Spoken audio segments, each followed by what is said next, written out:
I can't sit here and say we didn't see this coming. I mean, it makes sense. Everybody wants Davis Webb, right? The Raiders interviewed Davis Webb twice for the head coaching position. So if you're Sean Payton, you're smart to say, okay, let's keep our guy who's in-house. Let's keep our guy here, be the offensive coordinator, continue to learn, but also he has a great relationship with Bo Nix. He has a great relationship with, it seems like, maybe Sean Payton and George Payton, so that matters. And so now Davis Webb is the OC. What does that mean?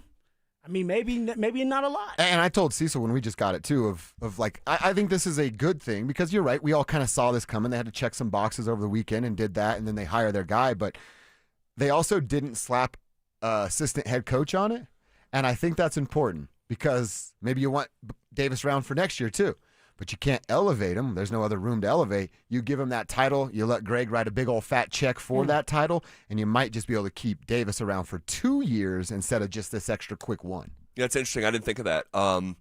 That would make sense as a natural, like almost like you're like keeping another promotion in your back pocket. Yeah, like just in case. And another pay raise in your back pocket. In terms of like the surprise level of the news, I think the big surprise would be if he didn't get the job. After he had withdrawn from the Raiders job, it was like, okay, like this is going to happen. Just my biggest question is the same with you guys. It's the play calling. And here's what wouldn't really make a bunch of sense to me is if he had a bunch of opportunities to go places and call plays. Yes. Okay, that's why they wanted his service. It wasn't his vibe or culture building. Like He's just a good hang. Yeah, he's a great hang. But so they want his football intellect, and he had chances to call plays. And if you're turning down chances to call plays, I don't know why you would return to a place in Denver to not call plays. And so, is it? There has to be some other layer that we don't have yet that hasn't been reported on. Is it full-blown play calling? Is it hybrid end of half? Hey, you're our first and second down guy. EB in Kansas City was end of half, end of game stuff. So how unique is that? That would be really unique. Because that sounds really strange. No, but I will say this, right? When I've been in the building, let's just say Curtis Mockins, running back coach, he was the run game coordinator for us. So he was the one coming up with all our run plays. A pass game coordinator usually was the quarterback coach, or maybe an offensive line coach for the run game stuff too. And so like each coach has more on their plate than people expect. So maybe for Davis Webb, it is a situation where, hey, you're going to do third downs now. Because I didn't even thought about that, but I really like the idea of a first and second down. Like, you should be running the football on those downs. Yeah. Sean's allergic to that. Maybe you get somebody that wants to do that. Yeah, no, and we do see it happen. We do see it happen around the NFL where, and everything nowadays is becoming so specialized. Think about everything that the Broncos do, they have a coach for. Like even the nuances within offense, basketball-wise. The Nuggets have like a dedicated instant replay coach, a dedicated out-of-bounds coach, a dedicated offensive coordinator, dedicated defensive coordinator. So and all those coaches bust our ass in the media game. they're fantastic. But that's the coach that ties all the shoes. I tell Kelsey when we're watching a game, like, see that guy back there? He kicked my ass about 5 times out of 10 on down the road. And they're all forward awesome players. Yeah. But everything is becoming so nuanced and specialized. So it wouldn't surprise me if Sean Payton I think Sean Payton likes to think of himself as an innovator. And I think that if we got the announcement, and I don't know how specific they'll get with the announcement because, guys, you can give play calling, but you can always take play calling back. So I don't know if you want to lock yourself into like a rigid, like he is always on first and second down. He's always end of half. And I'm just spitballing what these roles could potentially be anyway. So I don't know, man, this could be like a wait and see thing. I don't know if there's going to be actually any specific reporting on, hey, this guy's going to be taking over play calling or a version or hybrid of the play calling. Well, I don't think Sean wants that to get out. I think for Sean, that's a pride thing now, right? We've talked about this Friday where that's Sean's baby is play calling. His identity. Yeah. And now you're telling this man, or maybe he's telling us like, hey, I lost my fastball and now I'm giving it up. He's never going to come out and say that because this whole time in his career, it's always been Sean Payton, the mastermind at calling plays. But see, he would earn, not that he'd give a damn, but like he'd earn more respect from me by giving up said play calling. It's recognizing, hey, there's somebody at this that might be better at it and put me and my team in a position to succeed further than maybe where I have got them. I would look at it as, man, he's got a real understanding of who he is and what this football team needs. Sure. And maybe I'm the only one, but I think that would be a way I would choose to look at it, and I think that is better for the football team. Yeah, it does not sound crazy, and I'll bring it up, and I know we brought it up on Friday, and Dover, you'll remember Sean saying this in the days leading up to the Bills game. He was like super like he was asked about play calling, and he gave like the most. Phil, you used the word vulnerable. Yes. I would say like for myself like reflective like answer about play calling, and he's like. You got to make sure, he's like, I have to make sure with myself that I'm quick. And he's like, I used to run a reverse on the 8-yard line and not think anything of it. And now I think about all the things that could go wrong. And as I get older, you hear about driving at night and things like that. And it was like, such an atypical response from Sean Payton. And I think that there's something to him in some ways like questioning his fastball, all right? And then 13 days later, you're in the AFC Championship game, and it's 4th down, and you call the run. And your emphasis was staying quick, just go with instinct, with instinct. And then you call timeout, and you change the play to a pass with Jarrett Stidham starting a game. And I just think if you're starting to question your own fastball, and you are so in such a way that you're willing to speak about it publicly, and then there's a sequence that happens that potentially holds you back from going to a Super Bowl, he may be more willing than ever to make a change and maybe put his pride aside just a little bit and say, you want to know what? I'm not going to like fully, hand this thing over, but like, I'm comfortable enough in my own skin at 62 years old that, like, this guy's a shooting star, and I know it. There's a reason we said when we hired him as quarterback coach, we can't let him leave. We can't believe we let him leave. Go get him, bring him back to the facility. He thinks very highly of Davis Webb, and it just may be time. It just may be time. And look, if he does that, if he puts his pride aside and wins another Super Bowl, and he's the first to do it for 2 different teams in 2 different guys, nobody's going to remember, like, man, Sean was such a prideful guy. He really stood on that pride. Hell, nobody cares about that in 20 years. You care about how many rings is on it, how many division titles, what he did to develop a guy like Bo Nix. Sean's a hell of a coach, and we went through it. I mean, Sean has a resume. He doesn't have to prove anything to anyone anymore. Mm-hmm. Just change with the times. That's it. Davis Webb is a younger version of maybe himself now when it comes to just the mind and being creative. He's been in the league. He kind of understands these players in more depth than maybe even Sean does. Like, give it a chance. And also we gave you the stats on Friday. The Denver Broncos were bottom 4 in 3-and-outs this year. Last year they were bottom 3. Damn. The offense and the disjointed nature of it is not new. And no one knows that more than Sean. This is his baby. And the defense has been the backbone of this team. It's 2 straight years. So it could be just all this stuff coming together and the right guy at the right time. And I do wonder if he sees himself, his younger self, in Davis Webb. And it's just like, you want to know what? Someone at one point in time that was rigid and older gave me my shot, and it's my turn. Pay it forward. Yeah, pay it forward. I like that. We'll see. So, all right, man, we'll continue to react to the breaking news. What's the next step here with the Davis Webb hiring? We'll continue this conversation next. Jamal Murray is an all-star. For the first time in his 9-year career, the Nuggets guard has been named a Western Conference Reserve for the 2026 All-Star Game. Will the Blue Arrow continue his career best season all the way to the playoffs? Denver Sports 104.3. The Fan.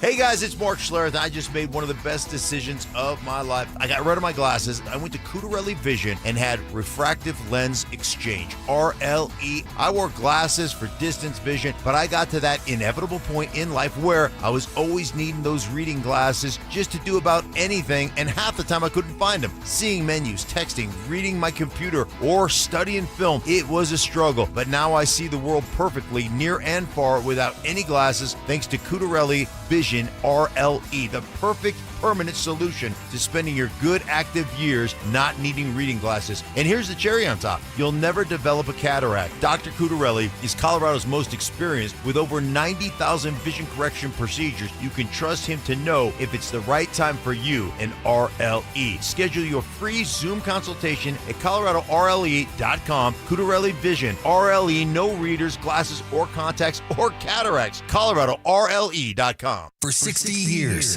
this Toyota location has served Colorado drivers. And today, Groove Toyota carries that legacy forward with family-owned values and a smarter way to buy. Right now, Groove Toyota has over 150 used vehicles on one lot, with more than 50 priced under $15,000. So finding something that fits your budget is easier than you think. Inventory changes daily. See what's available today at GrooveToyota.com or visit us on Broadway in Inglewood. Groove Toyota. Start here. Go anywhere. Hey, it's Mike Evans. How about a New Year's resolution where the commitment takes just one day and yet the results last a lifetime? Address years of hair loss like I did with Dr. Tanya Pauls and Advanced Hair's simple one-day treatment using your own natural hair. Advanced Hair restores your bald spot, receding hairline, or thinning, and they guarantee your new hair will grow for life. Celebrate the new year with a free consultation, $250 off, and 250 free hair grafts. Call 720-459-HAIR or advancedhair.com. You still thinking job change in the new year? Yeah, I need something that's in high demand and more stable in this economy. IT?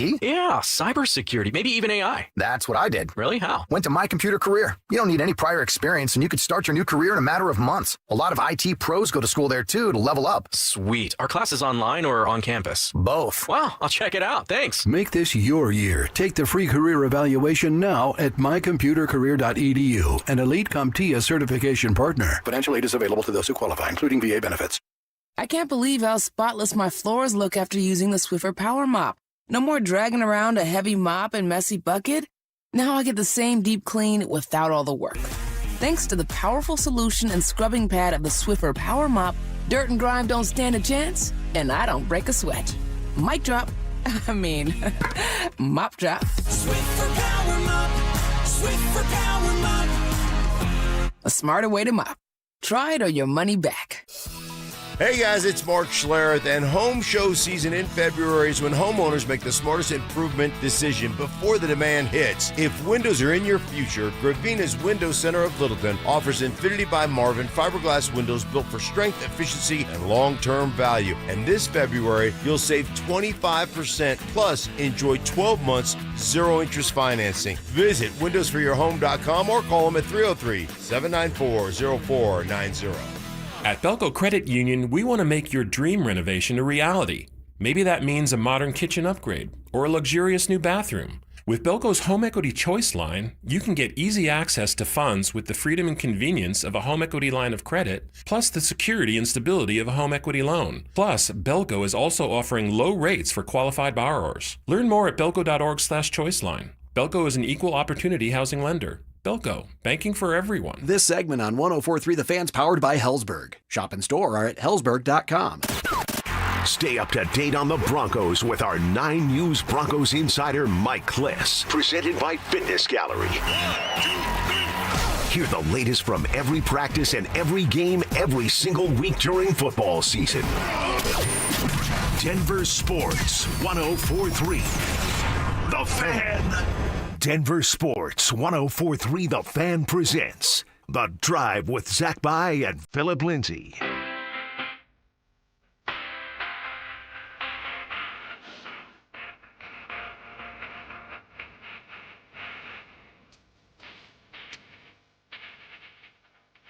Off and roll.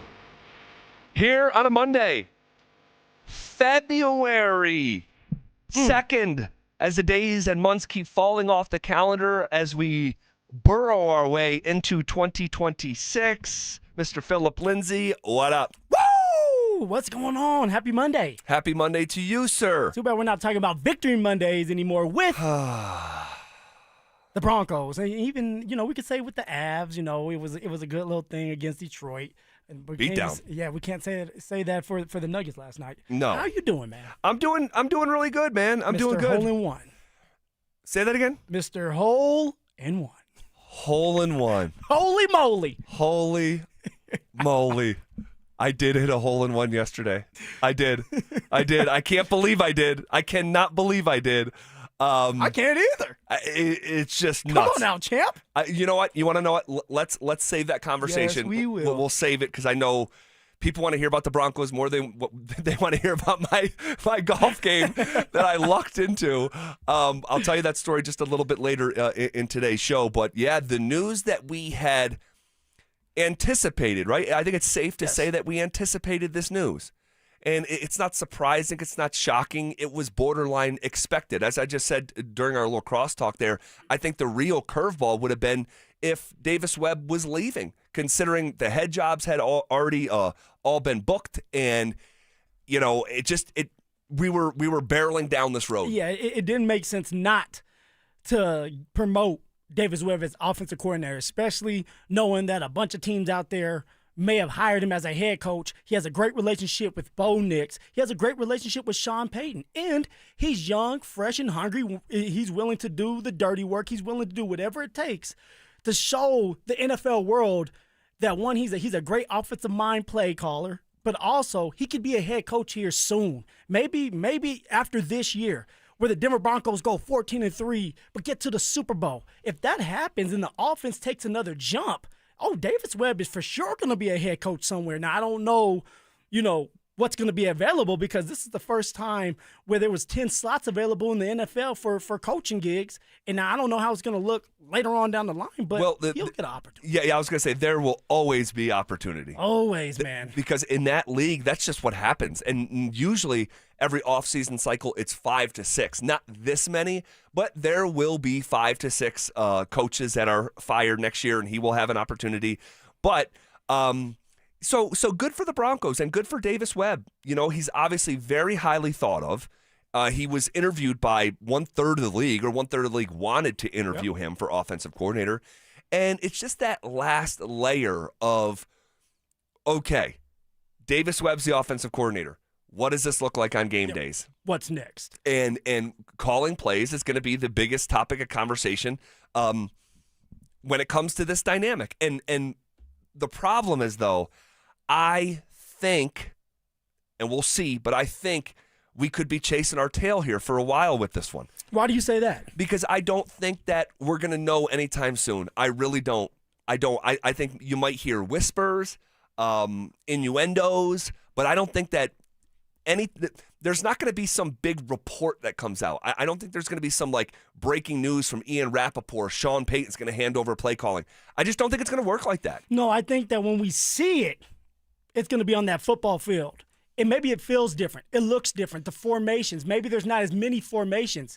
Maybe there's a couple creative plays that are happening. It's like, okay, wow, that's different. Or maybe it's a lot more shotgun or under center. Who knows? I don't know what Davis Webb looks like as an offensive play caller. I don't know what he's going to do this year if he has the chance to call plays. I don't think he knows. He's never done it. How can you he can have an idea of what he would do, but until you're actually in these moments, and that's why I think that it could get tricky, even if we get some sort of hint or a news, and it may be in August.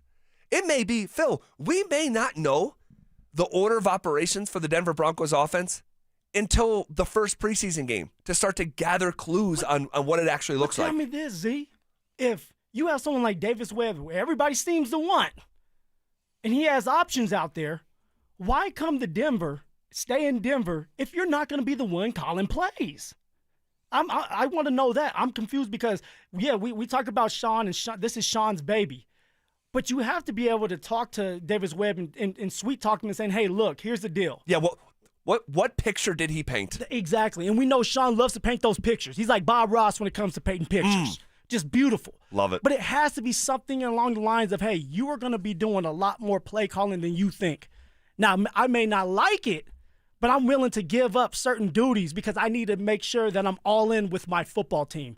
That the game management on Sundays, maybe a Monday night, a Thursday night, they're ready to go so that we don't have a situation where I'm calling a timeout because I don't trust my gut anymore. Well, here's what would shock me. Here's what would shock me. If Sean Payton hands over the play calling entirely. That would be almost shocking. But what if it's not up to Sean? Ruh-roh. What if it's not up to Sean? What if somebody's sitting there at the top saying, hey, look, and not in a bad way, just saying, hey, maybe it's time for you to focus on the bigger picture. Maybe you need to give Davis Webb that opportunity to show all of us that he deserves to call plays, and you just focus on being a head coach. And just to be clear, you think Greg Penner is having that, or could have that conversation? He would be the only one that could. Yeah, I agree. Would? I mean, it's not going to be George. No. You know, the only person I can think of is maybe his mentor, but his mentor doesn't have say. Bill Parcells? Yes. I don't think he would tell him, hey, look, dude, you need to give up play calling duties.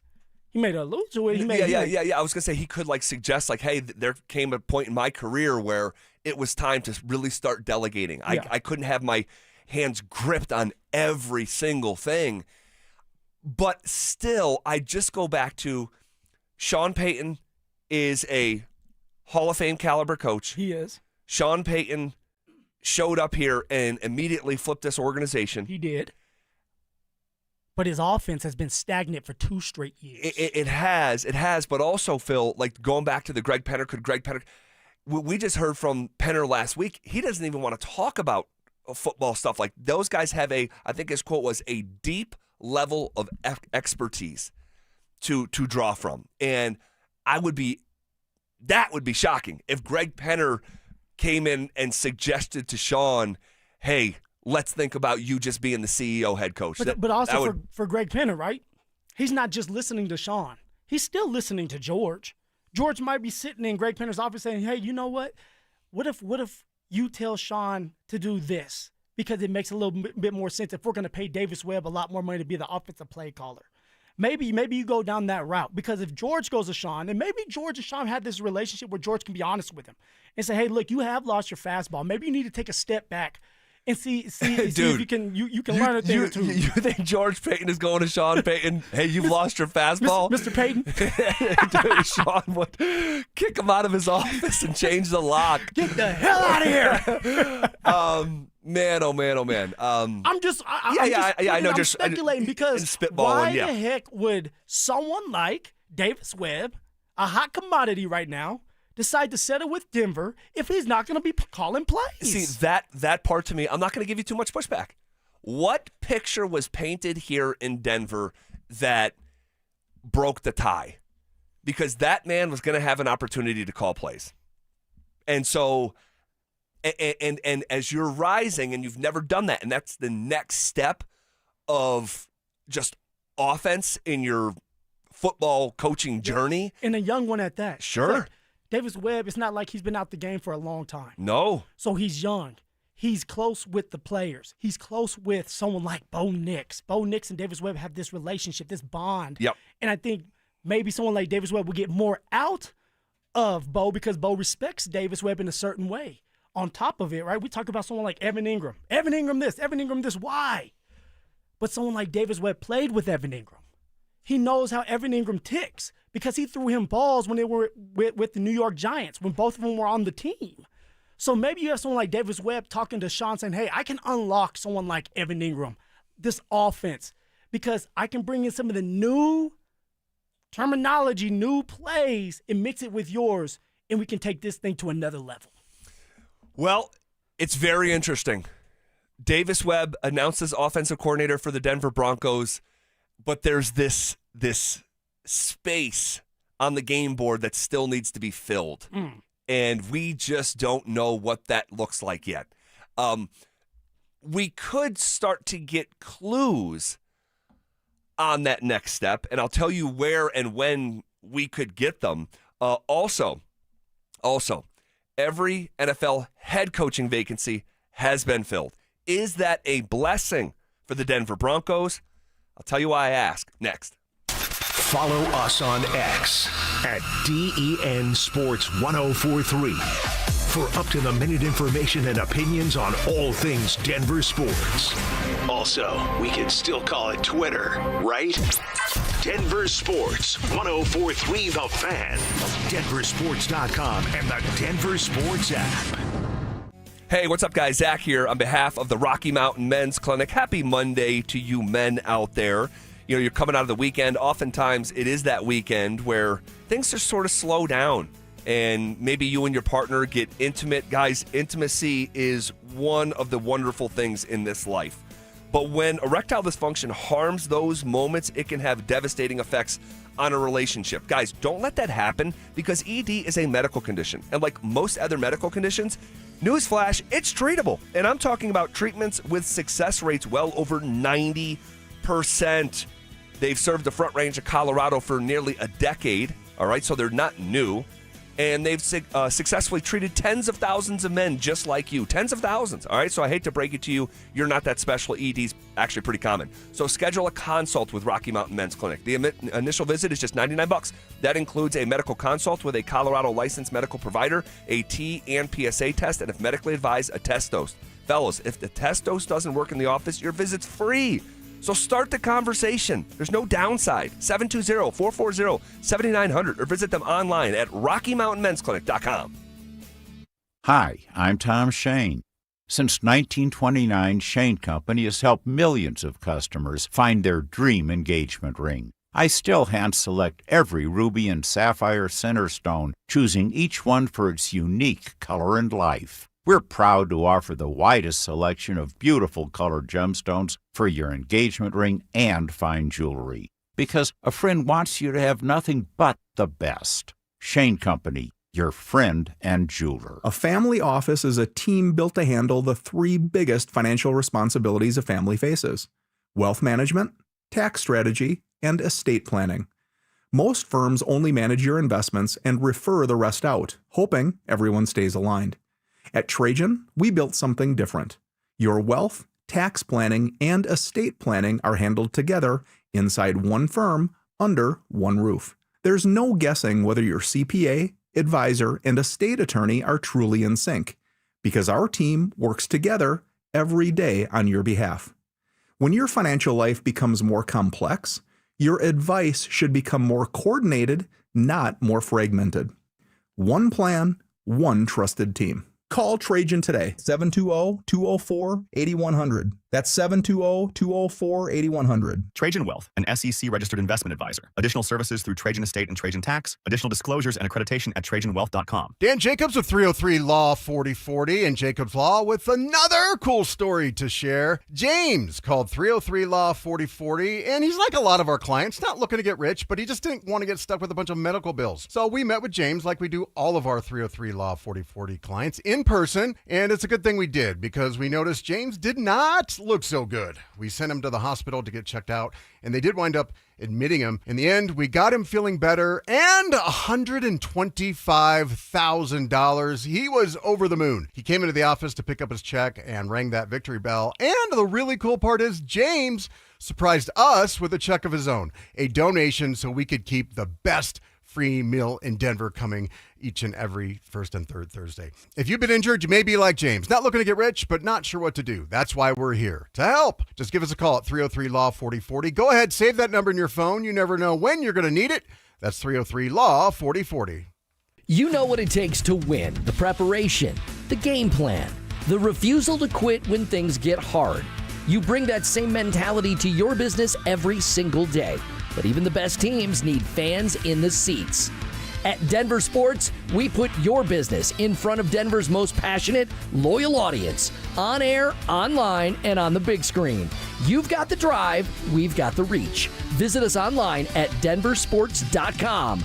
Let's build your roster. Hey guys, boy Steve here today by my long-term buddy Troy Hansford. And if you're thinking about selling your house for any reason, now might be the time to sell, still get top dollar. Believe it or not, my guy Troy is still offering his $5,000 guarantee. What is it, you ask? Well, if you can't sell your house at your price on your timeline that you agree upon beforehand, bam, going to cut you a check for $5,000. Who else makes the offer? Nobody I've ever heard of. And he makes that offer because he continues to spend a ton of money marketing his listings, has about 100 families approved and ready to buy right now. And if for any reason you need to sell right away, Troy can buy your house all cash and he can close in as little as 7 days. You have a house to sell, Troy probably has that perfect buyer for you right now, waiting for you to pick up the phone and to call him. Call Troy, get your home sold for the most money. That's 720-900-4433, 720-900-4433. Troy Hansford of RE/MAX Professionals, a Colorado licensed broker. Some restrictions do apply. Want to sell your house? Then call my buddy Troy, 720-900-4433. Need a new water heater? Euro Plumbing has lifetime warranties, great financing, and low pricing. 720-500-3000. 720-500-3000. You're listening to The Drive with Zach By and Phillip Lindsay on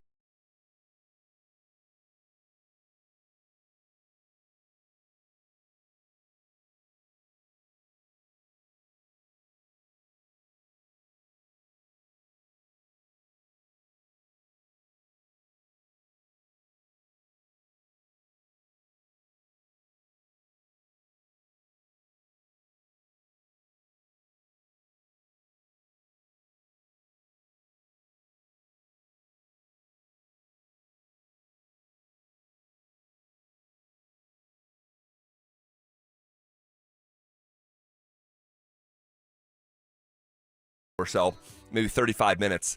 So it's hot off the presses. That next step of, okay, why would he stay here when he had play calling opportunities elsewhere? We're going to see Sean, and we're going to hear from Sean.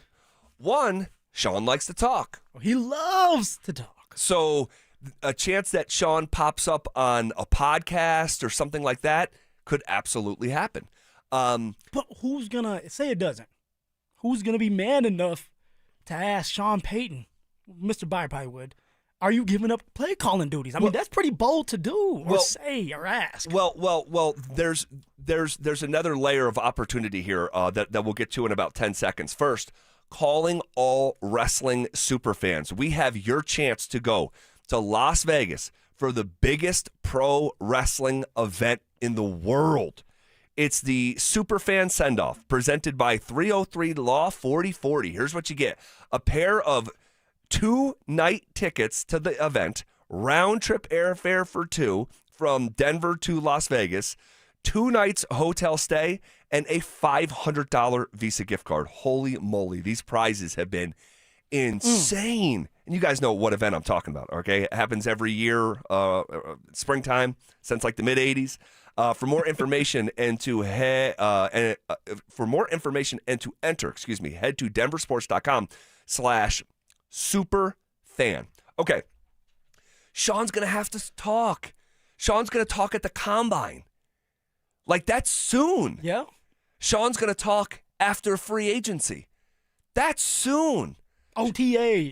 Like, Sean's gonna talk. So like, they can keep it hush right now, and now is the time of year where you can keep an organizational secret unless someone starts bumping their gums.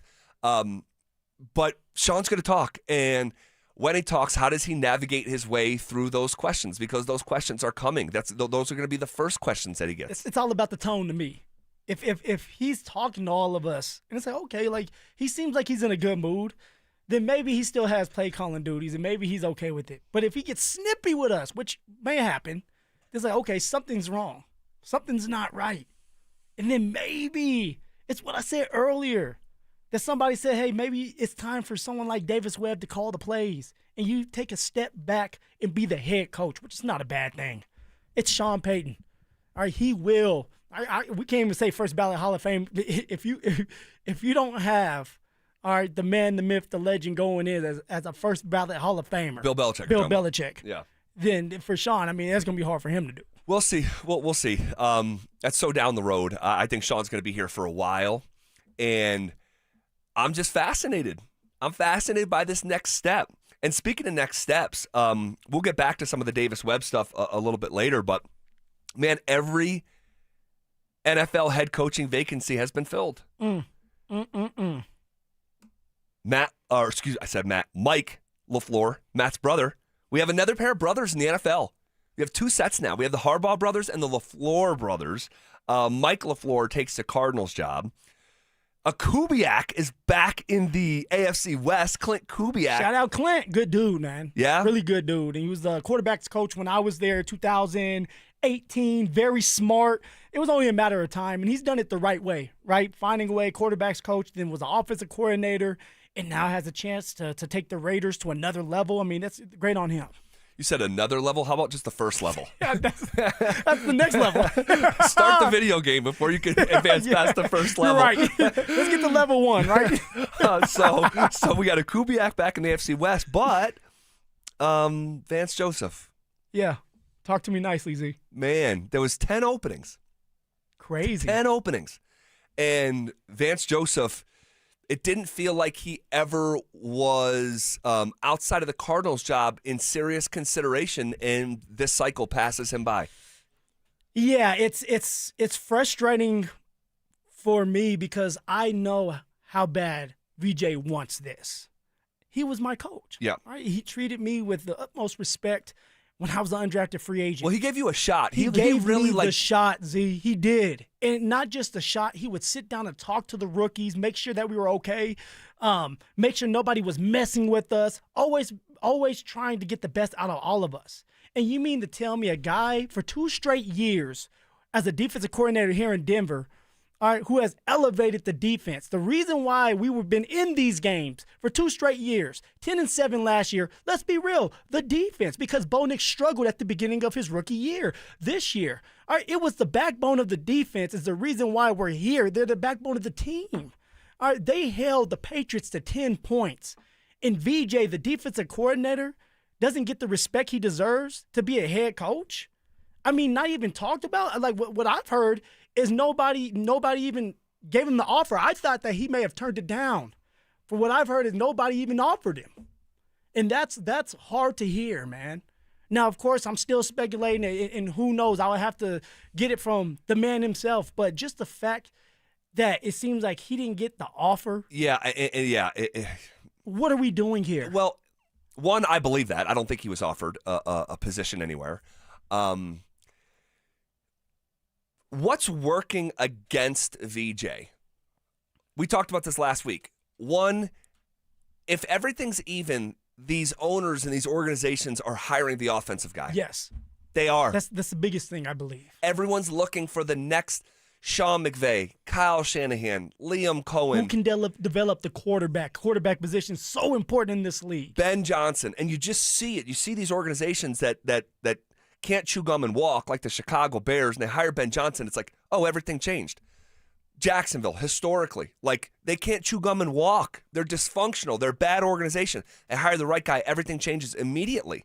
And Dan Campbell's another one. Detroit, historically, inept organization. They hire the right guy, with a smidge of patience. It wasn't too long before they were in that upper echelon.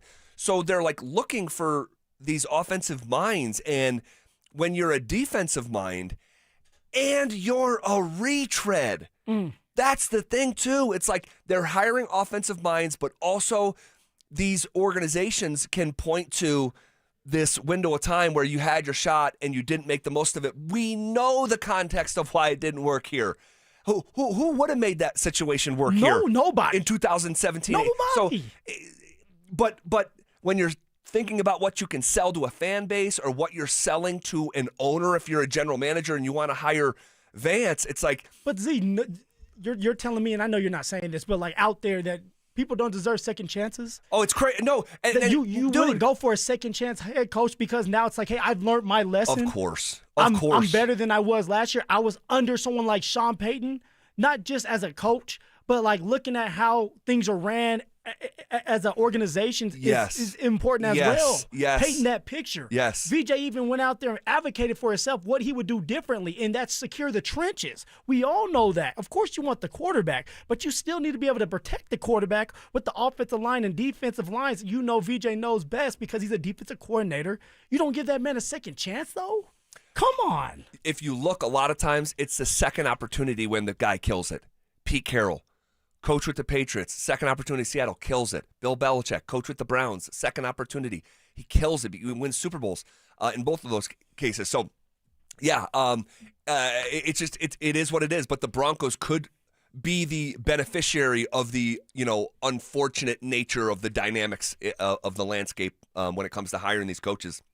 All right, plenty of Broncos to get back to. We'll do that at the top of the hour. But yesterday was a dream. A dream became a reality for someone in Denver sports. And what followed was a reality check. We'll have that convo next. The champ! Are you ready? Do you consider yourself a super fan? Well, now's your chance to prove it. It's Denver Sports 104.3 The Fan Super Fan Send-Off, presented by 303 Law 4040, sending you to Las Vegas for the biggest pro wrestling event in the world. A pair of 2-night event tickets, airfare, and hotel all included, plus a $500 Visa card. So get in the ring and enter now at DenverSports.com/superfan. That's DenverSports.com/superfan. What's going on, everybody? Have you ever noticed how every great hangout has that one thing everyone crowds around? No, not the TV. The Daisy French Onion Dip. Yeah, that bowl that magically empties in 5 minutes. Because Daisy's French Onion Dip, along with Daisy's Ranch Dips, aren't just delicious. They're made with real ingredients you will actually find in your own kitchen. No preservatives, no artificial anything, just pure, creamy, pass me another chip goodness. And listen, chips, wings, and veggies, I don't discriminate. If it dips, it's diving into Daisy's. So for your next snack attack, do what I do and grab Daisy's French Onion Dip and watch the crowd follow. Women go through many changes in their lives. And we believe each milestone matters. That every new candle represents another step in your story. Our healthcare experts support women at every stage of life. Because each chapter deserves to be celebrated. Women's health. Nurture what's next. Find care near you at mountain.commonspirit.org. Common Spirit Health. Human kindness lives here. Are you worrying about those upcoming credit card bills after the holidays? If you're a homeowner, there's no better time than now to call American Financing and wipe out that debt, eliminate the stress, and set yourself up for a strong 2026. The Fed dropped rates for the 4th time in December. American Financing can help you access that equity in your home at an interest rate in the low 5s. You heard that right, in the low 5s. That is a much lower rate than the average 20% or more credit card rate. American Financing is saving their customers an average of $800 a month. That's like a $10,000 raise to start the new year. There are no upfront fees and no obligation to see how much you can save. And they are closing some in as fast as 10 days and even delaying 2 mortgage payments. American Financing, Colorado's home for home loans. Call them today at 303-695-7000. That's 303-695-7000 or online at AmericanFinancing.net. NMLS 182334, NMLSConsumerAccess.org. APR for rates in the 5 start at 6.196% for well-qualified buyers. Call 303-695-7000 for details about credit costs and terms. A lot of personal injury lawyers make claims about how good they are. But how do you know who's the best? Who will fight to get you the money you deserve? At Berg Simpson, we don't rely on simple claims like other firms. We have 27 best lawyers in America, 17 super lawyers, and we're one of the National Trial Lawyers' top 25 most influential law firms. Compare us to other firms, then call Berg Simpson. If you've been injured, call Berg Simpson for free now at 303-790-2525. BergSimpson.com. Good lawyers changing lives. Hey guys, your boy Stink here from my friends at Centergenics in the Low T Center. Hey guys, let me ask you a question. You feeling tired? You feeling grumpy? Lacking motivation? Lacking drive? Well, my friends at Low T Center can get that fixed. That's right. Same day appointments. You walk in, you take a simple test. You're going to get a same day diagnosis, and you can start your TRT treatment right there on the spot. I'm telling you what, guys, they do it better than anybody else with the perfect amount of service and making sure you understand exactly what's going on with your body. You're going to get the results from Centergenics and Low T Center because they offer superior medication, service, and support. And I'm telling you what, you're going to start feeling like yourself again, getting those gains in the gym, getting your energy back. So don't hesitate any longer. Go see my friends at Centergenics in the Low T Center. Check them out. It's Centergenics.com, LowTCenter.com. They do it right the first time, every time. That's my friends at Low T Center. Check them out. At Uline, they know firsthand the road to success is an uphill climb. Uline started in the family basement and through hard work is now North America's most trusted shipping and industrial supplier. They get what it means to have the support of reliable, hardworking partners. So they keep 41,000 items ready to ship. Whether your company is still in a basement office or expanding cross-country, Uline will be there on your road to success. Visit uline.com. This segment on 104.3 The Fan's brought to you by Williams Jewelers, the official jeweler of the Colorado Avalanche. Stay up to date on the Broncos and the latest news from around the league with our NFL insider James Palmer, exclusively on Denver Sports 104.3 The Fan. Mondays on The Rundown with Richie Carney, Tuesday afternoons on The Drive, and Friday mornings on Stokely and Evans with Mark Schlereth, all season long. Denver Sports 104.3 The Fan, DenverSports.com, and the Denver Sports app. It's The Drive with Zach By and Phillip Lindsay on Denver Sports 104.3 The Fan.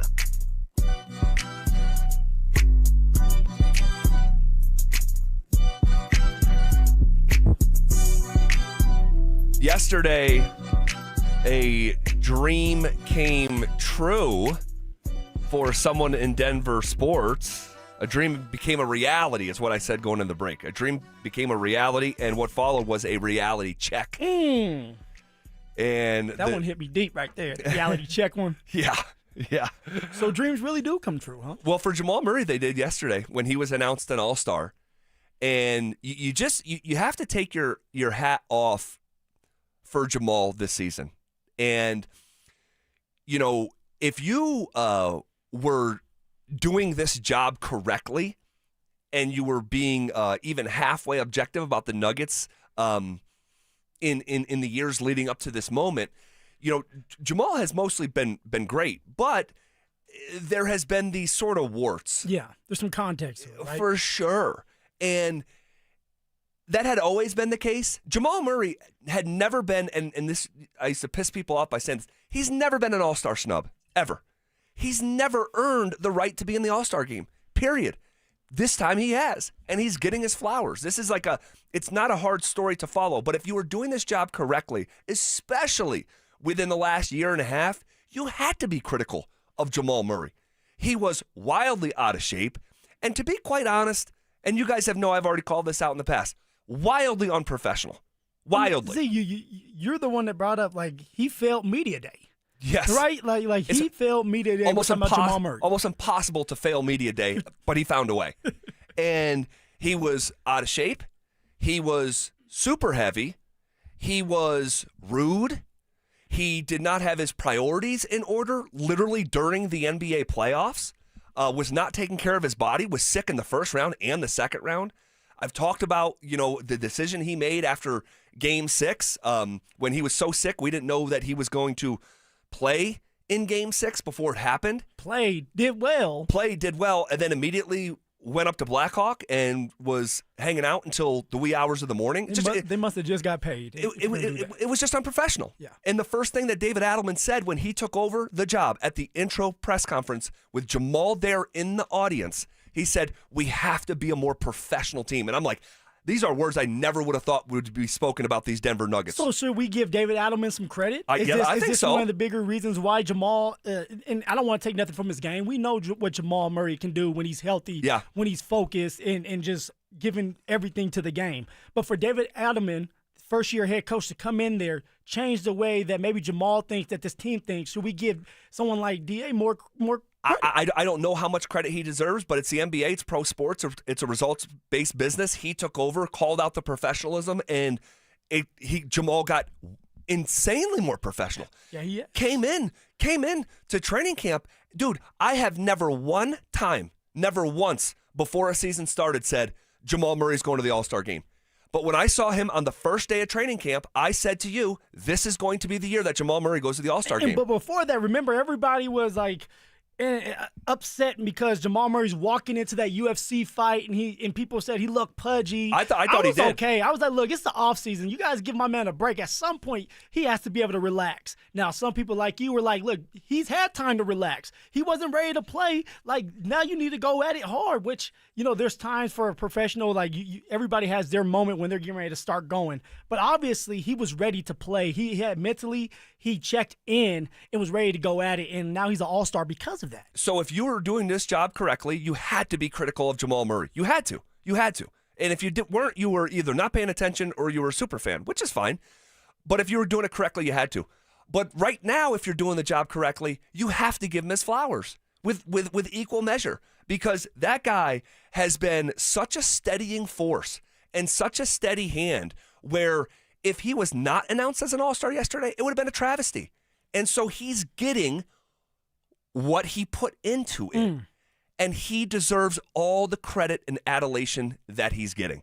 He has been more mature this year. He's been more professional. You remember at Media Day last year, he said, basketball is just what I'm doing right now. He was a UFC fighter. I was like, what is happening here? People in headlocks. So I'm incredibly thankful that with his work ethic, he has honored being a teammate of Nikola Jokic. You are meeting the moment of playing with the world's greatest player and the most accomplished athlete that has ever been in Denver sports. Right? We know that, right? It ain't McKinnon. Sure. It ain't Elway. It ain't Peyton Manning. It's Nikola Jokic. That's a fact, Jack. All right? So, hey, why are you looking at me? I'm not ready to fight. He is. I'm giving. Yeah, you're right. He is meeting the moment. Like, you better agree with me. He is meeting the moment in a way that he had not in years past. Yeah. You got to remember, he had 5 points in the first half of that Game 7 last year against Oklahoma City.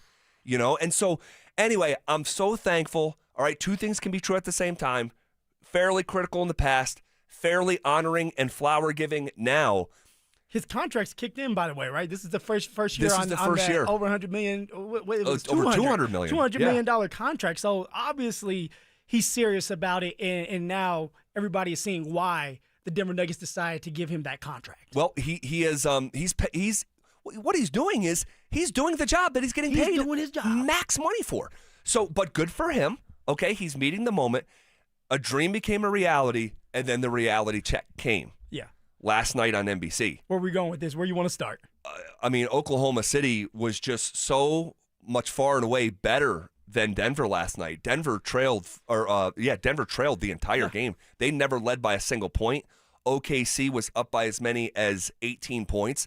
And it's a regular season loss in February. It's not the end of the world, but it is a reminder, a litmus test reminder of what the challenge is here. Z, I'm not saying it's the end of the world, but when you go into that game, because somebody out there saying, well, we don't have Christian Brown and we don't have Cam Johnson. They didn't have three of their guys. They don't have their second best player who dropped 40 in the NBA Finals. J-Dub has a hamstring. Jamal Murray couldn't barely get shots off last night. Alex Caruso wasn't there. Alex Caruso guards Jamal Murray and usually covers him like a blanket. So yeah, I mean, there's plenty of context. Exactly, there's a bunch of context where the Thunder were still able to get it done. And when I'm looking at this game, to me, it comes down to you're going to have to play better defense. And I know it's hard. You're going up a team that seems like everybody can shoot. But come on, let's close out. Like Williams had the same shot in the corner all day long. It looked like it was on repeat. Are you talking about Casey Wallace? Yeah. Wallace had the same shot in the corner, and they it do looked have like a Williams. On repeat. Z, Yeah. It was insane to see. And for Jamal, it's like, dude, it seems like you're a step behind when it's time to go and close out. Defensively, they're going to have to be more aggressive when they have to play the Thunder in the playoffs. Now, I understand it's a regular season game, but damn, give more of a fight than what they did. Yeah, Jamal was on the same day that he was announced an All-Star, he was a complete non-factor in the actual game.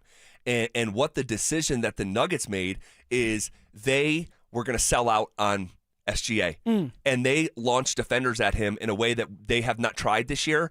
And you're doing it against a incredible passing team, an incredible connected group. So he was getting rid of the basketball, and they're doing a hockey assist every single time, and they're snapping that ball around, and the rotations weren't tight enough, and they got open three after open three after open three, and they made 19 of them. And if they played the similar defense tonight and they played back-to-back, they'd get the same shots. Would they go in or not? Not sure. But the closeouts were hard to watch.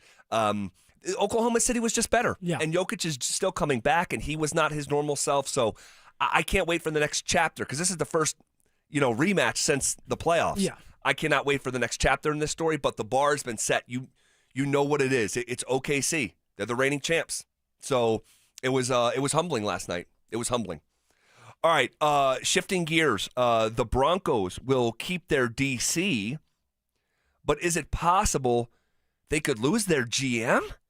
Also, Davis Webb announced as offensive coordinator for the Broncos. Is there a next step to that conversation? We'll get to all of that next. Stream Stokely and Evans with Mark Schlereth, Dover and Cecil, The Drive, and all your favorite shows on the Denver Sports 104.3 The Fan app. Denver Sports 104.3 The Fan, DenverSports.com, and the Denver Sports app. What is going on, guys? Phillip Lindsay with the one and only Williams Jewelers. And guys, it's a brand new year. And that means that there's at least 50 of you listening to me right now who are thinking about popping that question here soon. And if that is the case, you know you need a diamond.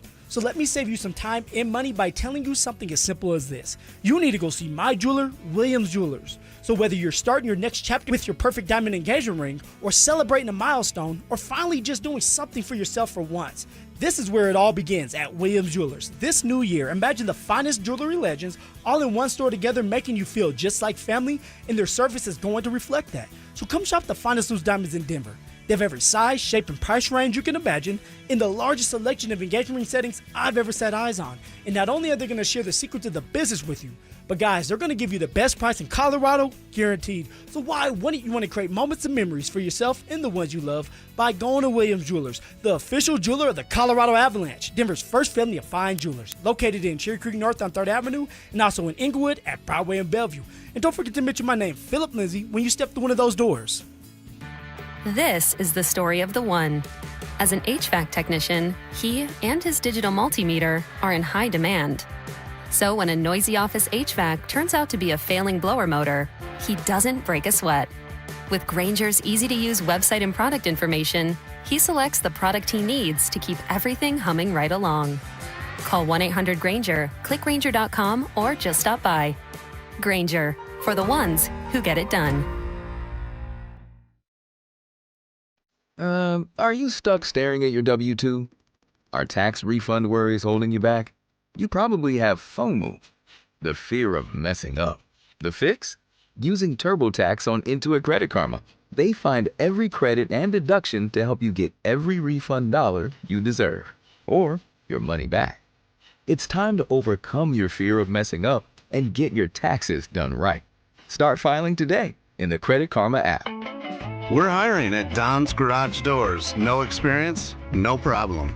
We provide full training, a brand new van, top-of-the-line tools, a gas card, and steady jobs with weekly pay. This isn't just a job. It's a career with real growth, great pay, and job security. Our team members go from training to 6 figures, and we're ready to help you do the same. Don't wait. Apply now at donsgaragedoors.com. When you've been serving Colorado as long as I have, you see a lot of new law firms come and go. Many of them aren't even from here. They don't know Colorado law the way we do. I'm Rob Wilhite of the Wilhite Law Firm. For 47 years, we've been fighting and winning for Coloradans. This is our home. We care about our community, and we care about the safety of every resident who lives here. So if you've been injured and need real Colorado experience on your side, call the Wilhite Law Firm, 303 Good Law. The Wilhite Law Firm, experience you can trust, results you can count on. Still haven't filed your taxes? You're not alone, but the longer you wait, the harder the IRS can hit back. Penalties, interest, letters, none of it goes away on its own. At Advanced Tax Solutions, resolving IRS problems is all they do. Whether you're a year behind or 10, their licensed tax professionals can step in fast, stop the stress, and help you get back on track. Don't let another day slip by. A quick call could mean a quick resolution. Contact my friends at Advanced Tax Solutions today and take control of your tax situation before the IRS does. Denver football faithful. Join Cherry Hills Community Church February 8th for their Super Sunday celebration at the 9 or 10:30 a.m. services. Hear guest speaker and former Bronco Joel Dreesen. Come for a full day of family-friendly fun and a chance to win a Broncos football, autographed by John Elway, Bo Nix, and Peyton Manning. Kids can enjoy an NFL-style experience. The whole family can enjoy free food. It's a Super Sunday celebration on February 8th at Cherry Hills Community Church. Learn more at cherryhills.com/events. Hi, I'm Terrell Davis, two-time world champion and Pro Football Hall of Famer. There is nothing more important than your health. This February, save up to 50% off on select premium equipment. Visit one of Fitness Gallery's 7 convenient locations from Colorado Springs to Fort Collins. One iced coffee? $1, please. For real? No way. One iced coffee? $1, please. For real? No way. What a deal. Your new morning groove. Iced coffee from McDonald's, any size for just $1 until 11 a.m. Price and participation may vary. Cannot be combined with any other offer. Ba-da-ba-ba-ba. Hey, it's Zach By here. Protect your home with 5280 Exteriors and their James Hardy siding, Timber Tech decking, and Pella Impervia fiberglass windows. They also offer 60 months, no interest financing. 5280 Exteriors, the altitude of quality. KKFN and KKFN HD1 Longmont, Denver. You're listening to Denver Sports 104.3. The Fan. Leading off with the big story of the day, here's The Drive with Zach By and Denver, Colorado's own Phillip Lindsay. 1 hour in the books. Quicker than a New York minute. Hanging out with you here on a Monday. That first hour was an absolute blur. I can't believe we didn't spend every segment talking about my hole-in-one yesterday on the golf course. Mr. Hole-in-One. We'll get to it. Have not talked about it yet. Running. running. I was running. Come on, Owen. I told him to stay. I wanted him to stay.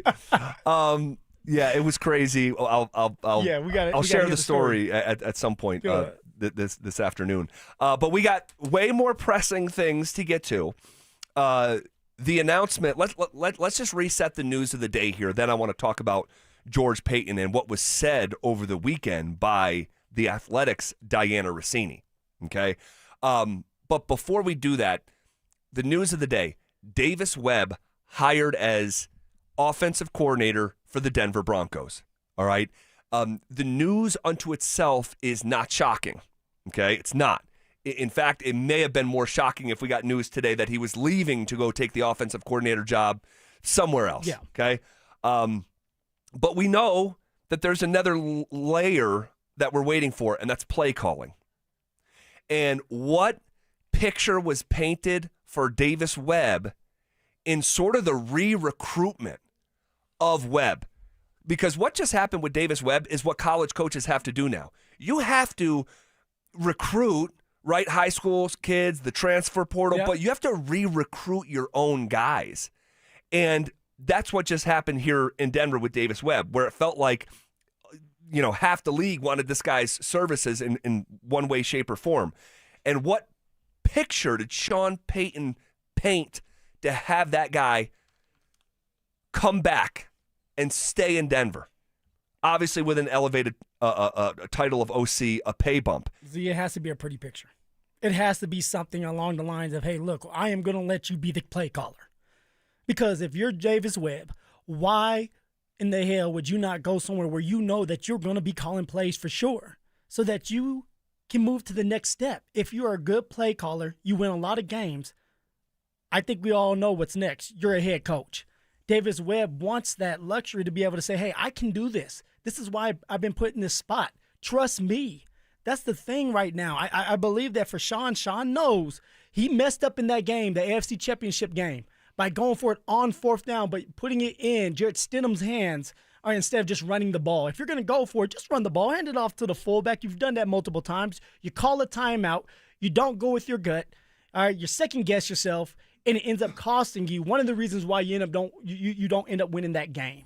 So for Davis Webb, he has to be calling the plays if he's going to stay here, take a paycheck as an offensive coordinator for the Denver Broncos. Well, Luca Evans of the Denver Post put it out there. He says, source, there's no language in Davis Webb's offensive coordinator deal with the Broncos around play calling and staff. Plus, Sean Payton has not made a decision yet on play calling. Okay?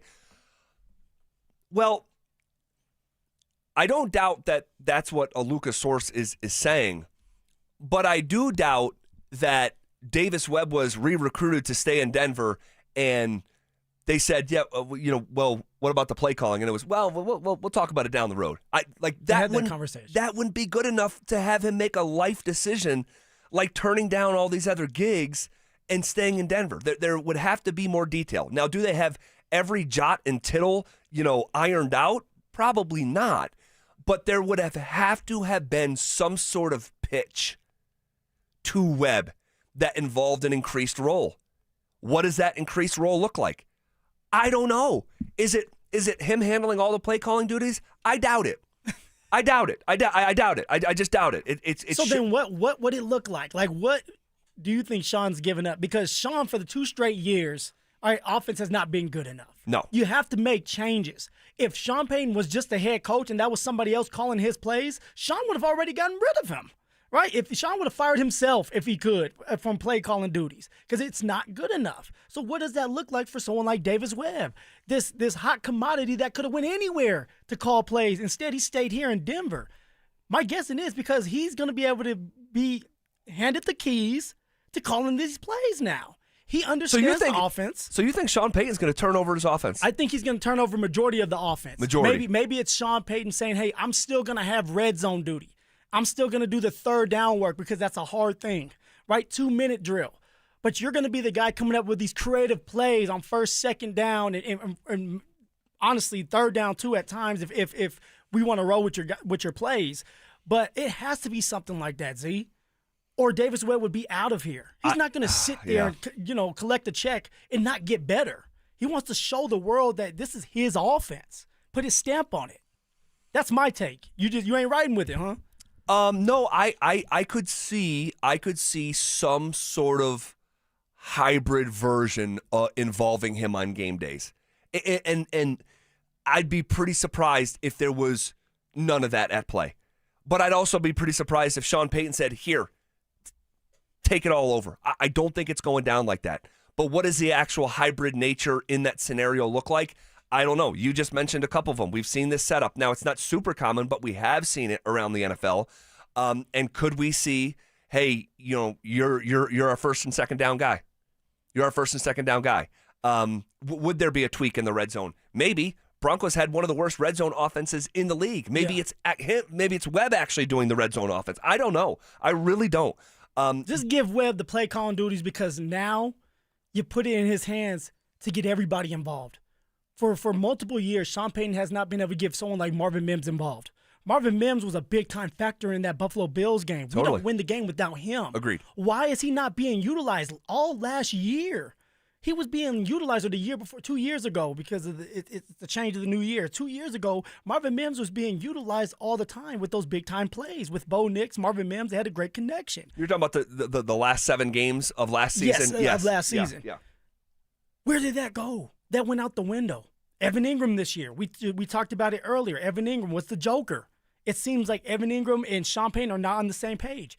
Maybe that changes with Davis Webb because Davis Webb knows Evan Ingram on a different level because Davis Webb played with Evan Ingram as a player with the New York Giants, has thrown balls to Evan Ingram. So maybe he knows how to unlock something that Sean does not. Maybe Davis Webb knows how to unlock Marvin Mims so we can get more out of him because this is his contract year. Right? So, like, Marvin Mims wants to get paid. In order to get paid, you have to go out there and get balls thrown to you and targeted. Last time Marvin Mims went crazy was that playoff game, 8 for 8, 93 yards, a touchdown. We could see that more often if Davis Webb is creative with his play calling. That's why I think that you hand the play calling duties over to Davis Webb. He's an offensive coordinator now. You give him that label. Sean, you work on just being a head coach and everything that comes with that. It's going to make your job easier, and it's going to help the players out because now they can listen to Davis Webb and learn from him as well. You can always take him back if it's not going well. That's the thing about offensive play calling. You can always take it back as a head coach. Right.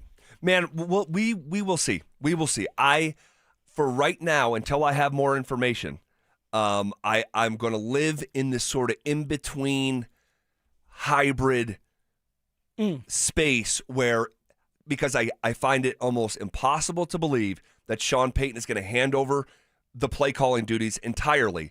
But I also find it almost equally impossible to believe that Davis Webb agreed to stay here when he had 6 other opportunities to be an offensive coordinator around the league. And a handful of those came with play calling, and he just stayed here for an elevated title, and he's basically going to be the new Joe Lombardi. I don't think that's the setup because I think he's too well regarded, and I think Sean Payton took this as serious as anything that he's taking this offseason to retain his services. So that's where I stand here today. But I mean I'm fascinated. I'm fascinated how this is going to work. Yeah, they sort of navigate. This if what you think is going to happen, let me get your thoughts on the record. Do you think that Sean Payton's he's going to entirely hand the play calling over, and he's going to be the I think Sean knows he's lost his fastball.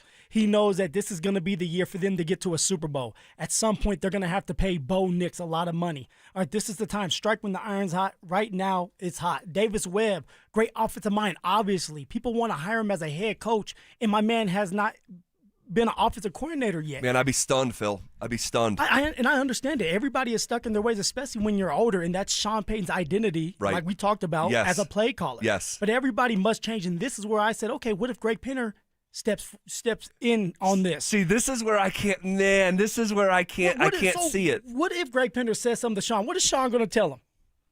What is Sean going to tell him?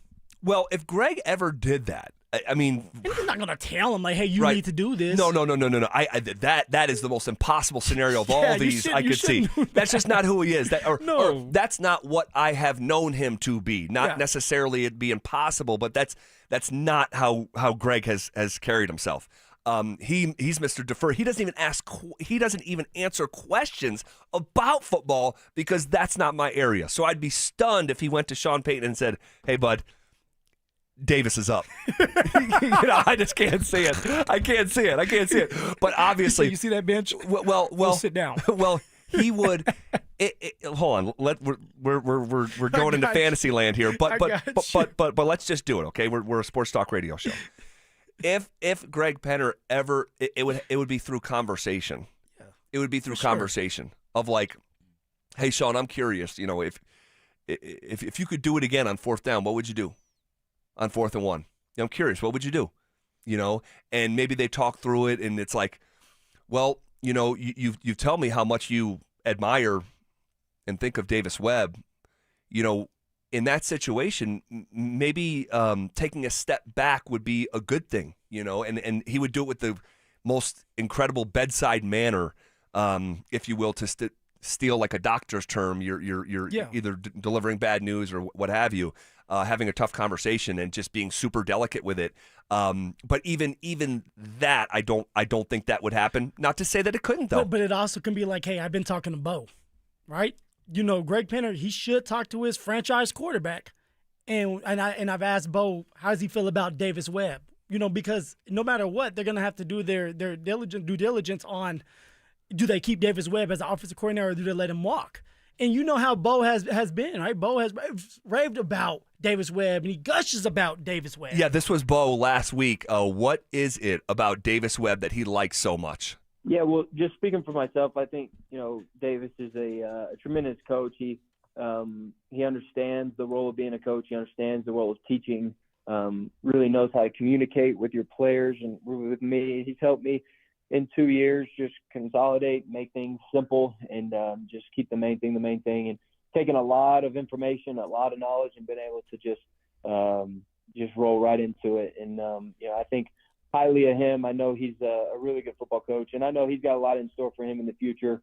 Don't know what it looks like. A lot of speculation. You never know until it happens. But for him, if say he was a head coach in the division, I'd enjoy beating his butt 2 years every year, 2 times a year. But fortunately, I think nothing I can do about it, and so I can just stay in my lane and make sure that I'm just doing my best. And I know everything, it's all going to work out. The season's going to get here. We're going to have an OC. We're going to have a play caller. We're going to have our team, and we're going to go out and try to beat our opponents. And so, but just me speaking on him, he's awesome coach, awesome. Going to be an awesome, whatever role he's in, he's going to do great things. But whether it's head coach, whether it's OC, whether it's continue to be a quarterback coach and developer, I think he's going to do a great job. All right, so obviously Bo just gushes over Davis Webb. That's Bo's boy. It is Bo's boy. And are Sean Payton's offenses simple or hard? Oh, they're hard. They're hard, right? Very confusing. We've heard someone like Chase Daniel, a backup quarterback, say it really takes like 2 years to fully understand Sean's offense. You heard Bo in that response about Davis Webb talking about he takes something really hard and he consolidates and he makes it simple for me. And I do wonder, you just brought up Bo and sort of like Bo's voice. Like, did Bo's voice carry in these Davis Webb conversations? If Greg Penner wants to know, he's going to go to Bo Nix. He's in the meeting rooms with Bo Nix. Davis Webb and Bo are in the meeting rooms together all the time. They see each other more than they see their families. You have Bo sitting here saying he communicates with his players well. He communicates with him well. You tell me that's not what Bo wants. Bo wants Davis Webb to be here as a play caller. That's what it sounds like. Man, yeah, it kind of does. Kind of does. A familiar face, understands what Davis Webb wants. They're talking, communicating all the time. They may be sitting there saying, man, Davis Webb might say, I don't think I would do it like that. And Bo's like, you know what? I wouldn't do it like that either. And now it's like, hey, did we just become best friends? Yeah, right? Yeah. Like, it's like, man, but we're on the same page. But we've seen, okay, so we've heard how complicated Sean's offense is, okay? We know he is always trying to concoct the perfect personnel groupings, okay? We've seen that boil over in frustration on game days multiple times now, okay? Multiple times. Where Bo is caught on camera or audio saying, hurry the F up, you know, and this is not one or two instances. Then you have Bo saying, yeah, Davis Webb makes something really hard and he consolidates it and makes it simple. So I think gathering these clues that I just itemized, it's reasonable to deduce that if Bo Nix were given a choice, would you rather Sean Payton be your play caller or Davis Webb be your play caller? Again, how relevant is this conversation, like literally happening? I don't know. But I think it's normal to deduce, or reasonable to deduce, rather, that he would pick Davis Webb. Simple. Given that everything that we just laid out. Maybe it's as simple as, hey, look, Sean, if you're Davis Webb, we're not going to go with so many formations. Like these guys, we're talking about, and I'm going to be mean, we're talking about football players. It's like, come on, Z. You know me. I'm a smart guy, but I'm not a genius. Well.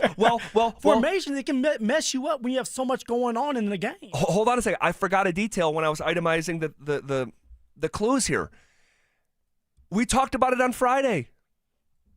Legwald wrote about it on ESPN.com. Said in a recent poll of defensive coordinators and executives that Sean's personnel groupings that he views as a strength were ultimately a tell for New England. They had the answers to the test. Patterns, baby. Patterns. And so that's why when I said it looked like they spy-gated him again, that they knew what they were going to be running, and the perfect example of it was the 4th-and-1 play that they sniffed out and blew up like a bomb. And so, like, it's one of these things where if you put it all on the table, like, it could be trending in that. Yeah, I mean, Davis Webb is going to certainly. I mean, we can agree on this. Go ahead. You believe just like I do. Look, you're talking yourself into it. I may be a little bit. Davis Webb will be calling plays for the Denver Broncos in 2026/27 because it's just a different mind now. All right, a younger mind, a fresh mind that's just out of the league that can connect with the players, that can connect with Bo Nix, or connect with someone like Evan Ingram because Evan Ingram's not going anywhere. You're paying him too much money. So a guy that can simplify things and help this offense be more dynamic, that's what you're looking for. Dante, you heard a Blues clue in that response from Bo Nix, too. I did. Towards the end of his comments when he was saying that Davis Webb could be within the division, and then at the end he goes, but everything is going to be okay. We'll have an offensive coordinator. He said, we'll have a play caller. I thought that was a little interesting because he knows that Sean Payton's obviously you have a play caller. Yeah, you already have one. Yeah. So I thought that was a little interesting that he said, it's okay, we'll have an offensive coordinator, we'll have a play caller, we'll have a new team or whatever else was the third thing he said in that order there. But I just thought it was interesting that he said, we'll have a play caller, knowing that Sean Payton was already going to be back for next year. Why would he have to say that? Very, very interesting. Very interesting. No, that is an important little detail there. So, man, Again, I still am like, Sean Payton, that guy, giving up play calling entirely. I find it hard to believe. Hey, everybody has to change at some point. I think it's going to be some hybrid. I think it's going to be some version of a shared like cooperation. But man, oh man, you start laying out the clues like we just did these past 8 or 10 minutes. And Bo and Sean don't seem to be on the same page right now. Probably both are mad at each other, pouting. You know, they like to do that. It's going to be interesting to see how this plays out. Man, okay. All right, we'll see. And then you have another conversation that's happening simultaneously as this one that picked up a little bit of momentum yesterday because Diana Rossini of The Athletic, who has a great reputation, long-standing reputation, she put out a report yesterday that George Payton's name, general manager of the Broncos, is, quote, circulating in conversations with league sources. Here's the full quote. She goes, another name circulating in conversation with league sources is former Vikings executive and current Broncos general manager George Payton, who still has strong internal relationships. Payton remains under contract with Denver and is well regarded by both Broncos ownership and head coach Sean Payton. Huh. Then you go back to earlier in January. It was Jeremy Fowler of ESPN. Again, not a hot take guy, long-standing reputation. Quote, GM George Payton is finishing the 5th year of a 6-year contract. He doesn't have an extension yet. Signs point to Payton staying in Denver. The Broncos have 24 regular season wins in the past 2 years with Payton and head coach Sean Payton together. The drafts have been successful. Perhaps Denver works out an extension this offseason. But if he became available for some reason, he'd be a hot general manager candidate. End quote.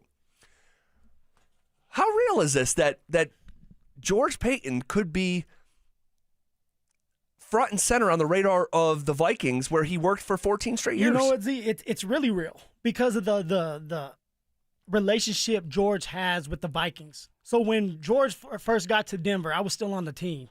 And I remember hearing that there's so many people out there that speak highly of this man. But in that organization, when George left, the owner and the president were actually crying when he left because that's how close they were with George. Very interesting. So for George, he's always going to have a home, whether it's a general manager or just being a part of that organization. He'll always have a home over there. Now, if the Broncos decide they don't want to pay him for whatever reason, he's definitely going to be the next general manager or the next one up over there with the Vikings. Why would he not? Because of what he has done here. He is not a bad general manager. Has he made mistakes? For sure, we can go through them. But he's also had some great moments as well. And one of the bigger reasons, too, why some of these young players have developed how they have and helped us win a lot of games, helped the Denver Broncos win a lot of games. So, yes, George will be a hot commodity if Greg Penner and the ownership group do not get something done with George. Now, what George is doing, just like any kind of football contract or NBA contract, like he has leverage. And he wants to put it out there to see if he can get a contract done early instead of having someone like Greg Penner decide to wait until it's done to decide what do we pay the man or not. So George is just playing chess, not checkers. I like what he's doing. Well, his value has certainly rose to a degree that very few could have foreseen 3 years ago. Yeah. You know, I mean, it was a disaster around here. And he was such a big part of it. I mean, the Russell Wilson, a trade that most would have done, but the early signing, you know, the hiring of Nathaniel Hackett, those were two gashes that hurt this organization.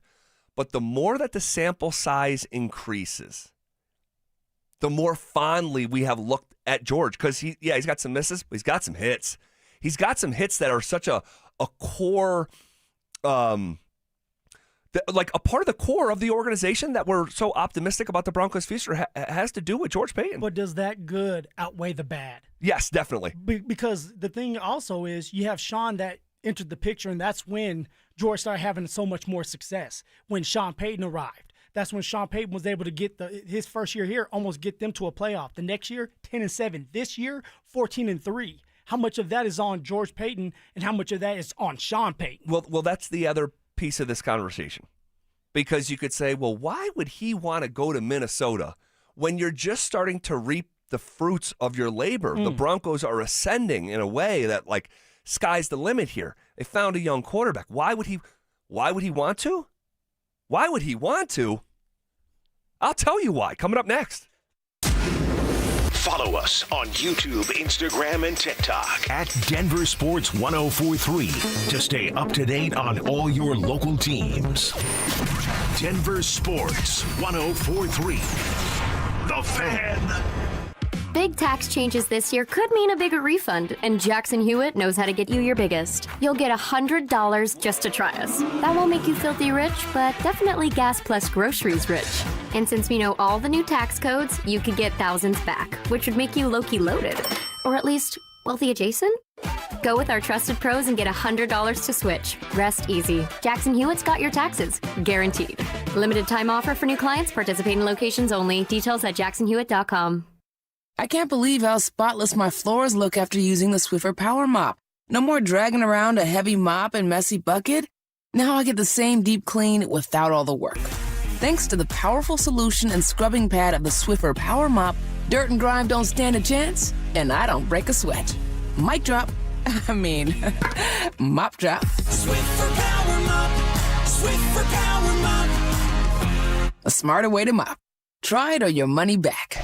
The right financial strategies can make a huge difference, especially if you're nearing retirement. Adam Mueller talks retirement strategies with Mile High Money.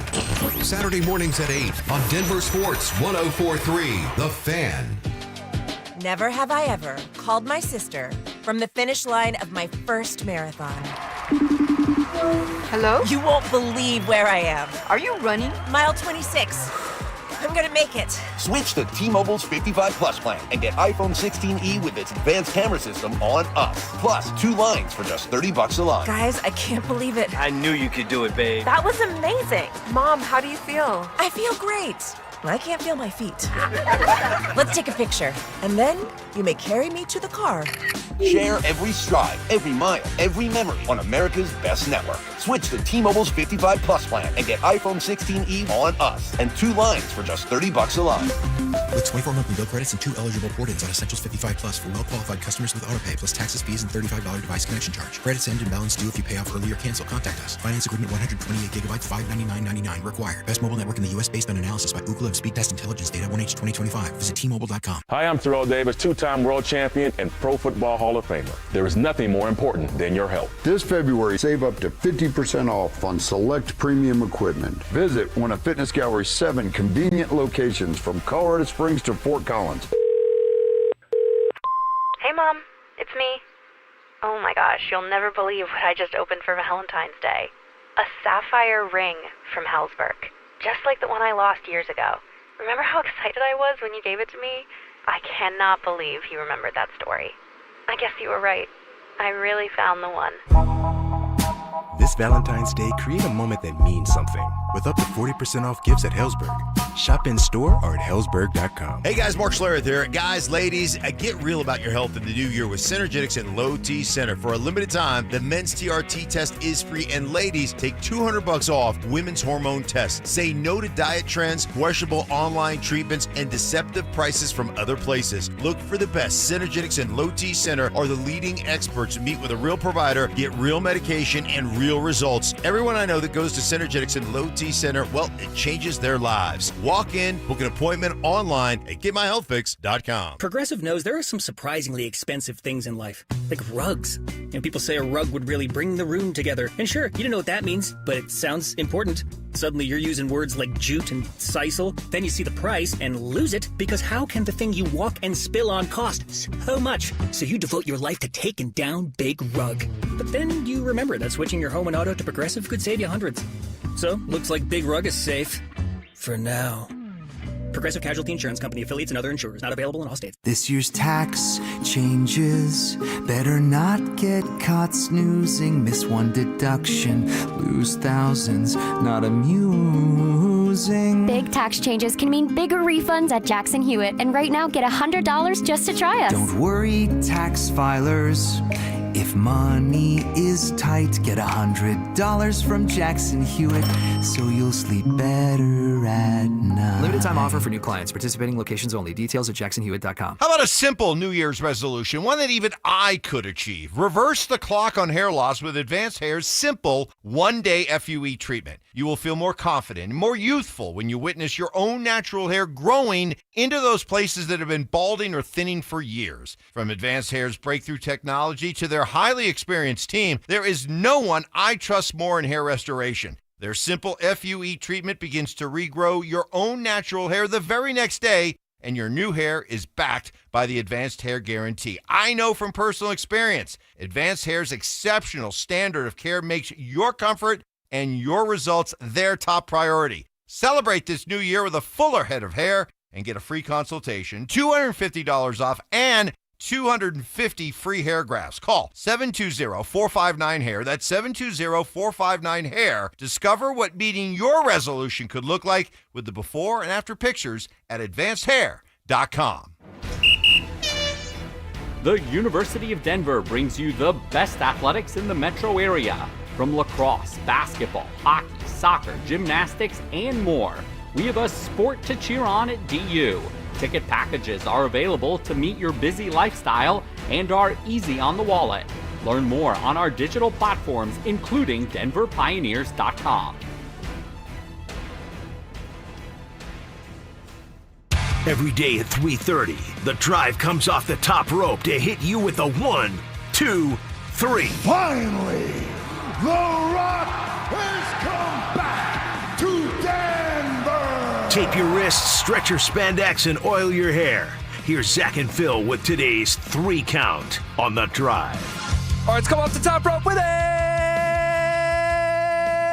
1! All righty. So just to continue the conversation we were just having about George Payton, and Diana Rossini put his name out there that he is on the Vikings radar right now. We know he's got 1 year left on his deal here in Denver. So extension conversations have to be top of mind for the Broncos. There's no doubt. But like this idea, like, well, why would he want to join the Vikings? Like, why would he leave this situation as it's ascending? And the answer is easy. It's plain as the nose on your face. Then what is it? Who drafted Bo Nix? Who gets the credit for drafting Bo Nix? Sean drafted Bo. Who identified Jade Bear in the first round as the Crystal? Sean. Who drafted Troy Franklin? Sean. Sean gets the credit for everything. Now, I don't know about the Jade Barron one, though. I want to have that conversation later on. Okay, is that a Sean or a George pick? We could circle back to it. But Sean Payton, we have to remember, and this is very, very, very impactful, in my opinion. We have to remember when Sean Payton was interviewed for the Broncos job, George Payton wasn't in the room. He was sitting outside the door. So glass to the door, trying to listen. So has the trust grown since then? I think it has. Has the relationships grown since then? I think they have. But if you don't get credit for picking the groceries, you certainly don't get credit for making the meal. If it's a tie, you're likely getting overruled by Sean Payton. I mean, you have autonomy in Minnesota in a way that you don't hear. Is that enough to leave this situation that is ascending? I don't know. I don't know what George values. Also, though, I'd be remiss if I didn't mention this. I think George Payton and Greg Penner have things in common. I think they're insanely professional, and they're insanely consistent at what they do. And they're predictable in a really healthy way. Would you describe Sean Payton as predictable? I wouldn't. He could be unpredictable. The things that he says, the situations he puts himself in. Well, if you ask the defensive coordinators, he's predictable in his play calling. Oh, well, okay. You know, there's one thing. Well done. But in general, you know, like I get what you're saying. Like, he's a loose cannon. You don't know what you're going to get out of him. You don't know what you're going to get. And I'll say this about you, working with you for about 3 years now, or three football seasons is how I measure time. So 3 football seasons we've been working together. Yeah. For the most part, I know what I'm getting every day with you when you come into work. I pretty much know what I'm getting, and you're a consistent person. And I think that if you're built like that and you're consistent, because I'd like to think of myself in a similar vein. Very consistent, other than the time. Very consistent. And what do you mean, other than the time? Other than showing that ass up on time. It could be right before the show. It could be 3 minutes before the show, or it could be 3 minutes when the show's going on.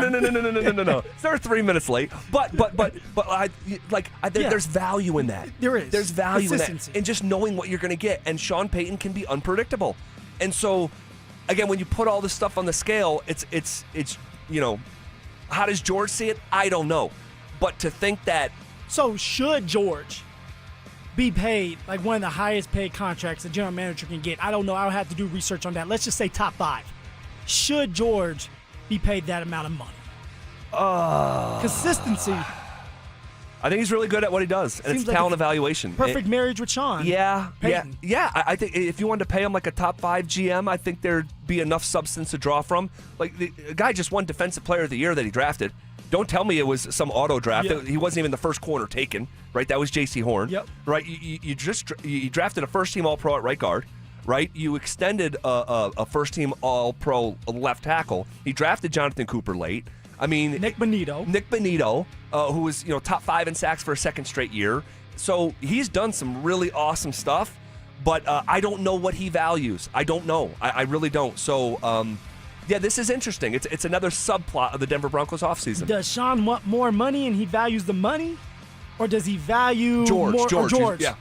Or does he value more freedom to do what he wants to do? But George has had that opportunity when he has had the freedom, and it didn't look like it has now with Sean Payton kind of being the leader of the group. Right. No, that's a good point too. It's like you have felt the weight of that crown when you were wearing it. Yeah. And it didn't go well. And you were the face of it. And so is this the new perfect blend for George, where he's the GM of record and well compensated, and he is okay without being like the head of the executive snake, if you will. And so I don't know. I don't know, but this is it's interesting. 1, 2. All right, real quick. The man that many were assuming would be the future defensive coordinator for the Broncos, no longer in Denver. Jim Leonard took the Bills' DC job officially over the weekend. You knew this was like being whispered of like, hey, if Vance gets a job, or if Vance doesn't do a good job, he can get fired. Like Jim Leonard, like he's next up. Man, a lot of departures headed to Western New York from Denver. Yeah, and that's a good thing for Sean. It's saying that his staff is well put together, and Sean has said it before. It's an issue if people don't want your coaching staff. But also for Sean, it's like, woo, I'm glad VJ did not get that head coaching job, because Jim Leonard, he's somewhere else being the defensive coordinator. You have someone like Vic Fangio. He may end up retiring. Yeah, I saw that. So who are you going to go for? Who's going to be your DC? So this ended up working out for Sean in a good way, where it's like, I get VJ back. All right, VJ in the defense loves VJ, so nothing's going to be a drop-off, and we can keep this thing moving. All right, I think I know the answer, but would you rather have a VJ or Jim Leonard? Oh, I'm taking Vance Joseph, man. Vance Joseph, his resume right now and what he has built there, the players respect him. Now, Jim Leonard, who knows? Maybe he's going to help the Bills out, and hopefully he does for their sake. But I'm keeping VJ, man. All right, next in the 3 count. 1, 2, 3. All right, really cool moment yesterday for me and my son. We went golfing. It was a daddy-son date day. Good. All right, and so we went and got haircuts together. We went and got lunch together. And then I gave him his choice. Hey, do you want to go play 9 holes of golf? Because I had a standing 9 scheduled that I could cancel up to an hour beforehand. Or do you want to go play basketball? And he went back and forth, back and forth. He changed his mind 5 times. Ultimately, we were inside of an hour, and I couldn't cancel anymore. So we're like, all right, we're going to go golfing, okay? So we go golf. I take him to South Suburban, all right? And little par 3, hole number 2, okay? 140 yards out. Oh, hole number 2. So you just started. No, yeah. Just started. Okay. Hole number 2, 140 yards out, 8 iron. I knock it, and I'm not a very good golfer. I love golfing, and I'm getting better, but my handicap is a 28. Okay, so I'm not very good, but I love playing, and I'll have good holes. I'll have a par, one, a birdie once in a while, and so I knock this ball with my 8 iron, and it's a good shot, and I'm tracking it, and I'm like, okay, that's going to be on the green, and it kicks left towards the hole, and I'm tracking it. I'm envisioning it right now. Go ahead. And it just disappears, and I'm like, wait, did that didn't go in the hole? And the guys I'm with, we were with 2 randoms, they're like, I think it went in the hole. And so I grab my phone and I just start running towards the hole. Running. Bro, I don't run anymore. I'm running, sprinting towards the hole like, holy bleep, no way. And I don't know yet, and so I'm about halfway there, and I see the group that's in the hole next to me that's waiting for the group in front of them to hit, they have their hands over their head and they're cheering. I run up to that damn hole, Phil. I hit a hole-in-one. That's crazy. Dude, you could golf your whole life. My father is a 4 handicap, or my father-in-law, rather, is a 4 handicap. He's amazing. He's almost 70 years old. He's never had a hole-in-one. I have another friend who's in his 70s, Steve Tedesetter, shout out, who I've golfed with a dozen times. He's been playing his whole life. He's really good. He's never had a hole-in-one. Dude, it was one of the most unique feelings of my life. You have the ball. One. You have the ball, I have right? the hole. I have the ball. I have the tee. It was so cool, and the fact that I did it in front of my 7-year-old who didn't quite understand the magnitude of a hole-in-one, and I knew that because when I got on the next par 3, he's like, "Okay, Dad, let's see it again. Another hole-in-one." I'm like, "Dude, that's not how this works." It's a lot of pressure, buddy. and so, but it like just that story of getting a hole-in-one with my kid, it will live in our family's Hall of Fame for the rest of time. Yeah, that's awesome, man. Truly, like a hole-in-one. A lot of people can just only dream of that. I hope that I can have that before I pass. If you just get one. Just get one. If you just get one. And it was so crazy. Good thing you decided to go golfing and not play basketball. I know. And the fact that my kid was there and he started to, throughout, a listener saw it. A listener that listens to us every day saw it. And it's like, and I got pounds from all these people. And the fact that I have witnesses, the guys that I was golfing with signed my scorecard, took a picture with my boy. He's holding the ball. So if you want to see the video and the picture, go to my Instagram. You just type in my name, Zach By. It comes right up. You'll see it there on my story. Truly once in a lifetime. Click a follow, too. Follow my man. I would appreciate that, but you don't have to. It's a public profile, so you'll be able to see it without following me. But, man, it was just a really, really, really cool moment. Mr. Hole-in-One! Man, crazy. crazy. Okay, shifting gears here. Did something happen over the weekend that should settle us down a bit when it comes to one department in Denver sports? That's next. Jamal Murray is an all-star. For the first time in his 9-year career, the Nuggets guard has been named a Western Conference reserve for the 2026 All-Star Game. Will the Blue Arrow continue his career-best season all the way to the playoffs? Denver Sports 104.3. The Fan.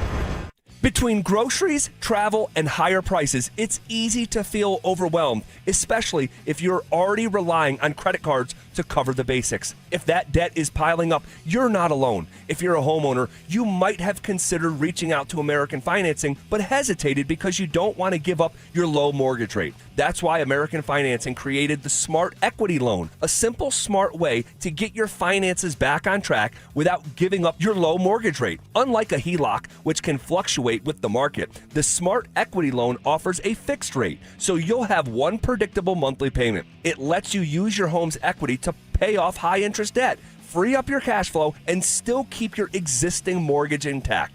There are no upfront fees to find out how much you can save. Call 303-695-7000. That's 303-695-7000, or visit them online at AmericanFinancing.net. NMLS 182334, NMLSConsumerAccess.org. Hi there, I'm Kim Rudell, owner of Wills and Wellness Estate Planning. Did you know that taking the time to create your estate plan isn't really for yourself, but it's for your loved ones? Show your family some love and give them the gift of peace of mind by creating a plan that outlines your wishes in case something unexpected happens. We can help you get organized by creating a new plan or by revising an old one. Find us at willsandwellness.com or give us a call at 720-266-8190. Hi, Dan Cicchini with Dunright. Great pricing options and bank financing? You bet. Kitchens, baths, counters and floors, finished basements, windows and doors. Done right since 1985. You have our word, we'll treat you right at Dunright. Visit drhi.com. Thanks. Hi, I'm Lexi, your friend and jeweler at Shane Company, where we're all about you. Your style, your budget, your dream engagement ring. We'll take total care of you. First, come browse all the beautiful settings in our cases. Take your time and try on as many as you want. You'll know when you put your ring on. Your heart will skip a beat. Now, onto your center stone.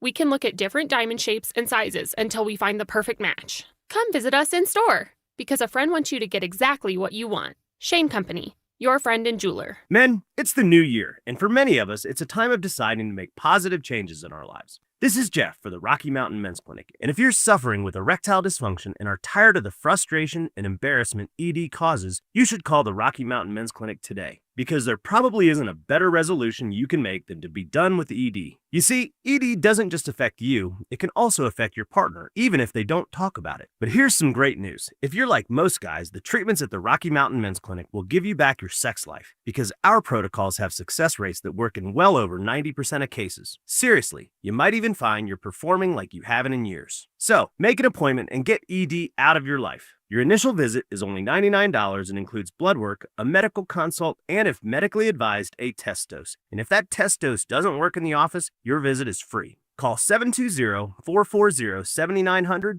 or go to RockyMountainMen'sClinic.com. That's RockyMountainMen'sClinic.com. We have 5 offices across the Front Range to serve you. HelloFresh makes home cooking nutritious, delicious, and exciting. You excited when you get those freezer-burnt, pre-packaged meals in the mail? I know I'm not. Go to HelloFresh.com to explore plans and menus because nothing hits like home cooking. Are you one of those people who dread going to the dentist? If so, have you tried sedation dentistry? Learn more about sedation dentistry at coloradosedation.com. Sit back, relax, and dream with the most experienced sedation dentist and staff at Clarkson Dental. Brenda Stokely from my friends at Roller Auction, leader in Colorado auctions for over 40 years. They conduct over 150 auctions every year, selling tens of thousands of items at the price you set. Auctions are held regularly for Colorado government agencies, and they always have big-ticket items at great prices. That's why I love Roller Auction. And almost all bidding is conducted online in real time, and it's open to the public. Anyone can participate. Check back regularly. New auctions are added weekly. Be the first to know about new auctions available for bidding when you sign up for email notifications. Go to rollerauction.com/thefan. One iced coffee? $1, please. For real? No way. One iced coffee? $1, please. For real? No way. What a deal. Your new morning groove. Iced coffee from McDonald's, any size for just $1 until 11 a.m. Price and participation may vary. Cannot be combined with any other offer. Ba-da-ba-ba-ba. Want to partake in our contests? Check out the rules at DenverSports.com. Stay up to date on the Broncos with our 9 News Broncos insider Mike Kliss. Presented by Fitness Gallery. Hear the latest from every practice and every game every single week during football season. Denver Sports 104.3. The Fan. Denver Sports 104.3 The Fan presents The Drive with Zach Bai and Phillip Lindsay. Did something happen over the weekend that settled us down a bit when it comes to one department in Denver sports? We'll talk about that in 10 seconds. First, calling all wrestling superfans. We have your chance to go to Las Vegas for the biggest event in pro wrestling in the world. All right? It's the Superfan Send-Off presented by 303 Law 4040. Here's what you get. A pair of 2 nights tickets to the event, round-trip airfare for 2 from Denver to Las Vegas, 2 nights hotel stay, and a $500 Visa gift card. For more information and to enter, head to DenverSports.com/superfan. Can you dig it? Can you dig it? All right. Did something happen over the weekend that settled us down a bit when it comes to one department in Denver sports? Man, the Avs were scuffling. They had lost. Now, in some cases, they gained a point with an overtime loss, but they had lost 8 of 12. Just like unfamiliar territory after the greatest start in the history of the franchise. And they sort of quell some of those nerves over the weekend when they pounded their former rival, the Detroit Red Wings, into oblivion 5-0. See, I hate that we have to say former rivals. I wish this still was a rivalry and everybody was going at it like back in the day. Me too. But it is what it is. Yes, it was good to see the Avs put a pounding on him, took him to pound time, 5-0, right? Shutout. Blackwood doing his thing, having a bounce back. That's what you want to see between the pipes. And so now can you sustain it? We know there's a couple injuries. We know that Netchis is dealing with a injury and he's day-to-day. Gabe probably won't be back until the Olympics. And now we also do know that Devon Taves. Yeah, Taser, he is going to be back in the mix. And you know what? We need to start giving and putting more respect on Devon Taves' name because of what he does on the blue line, Z. Because now he helps Kel out, you know? And Totally. I think for a lot of people, we look at the blue line, we look at Kel and how great he is.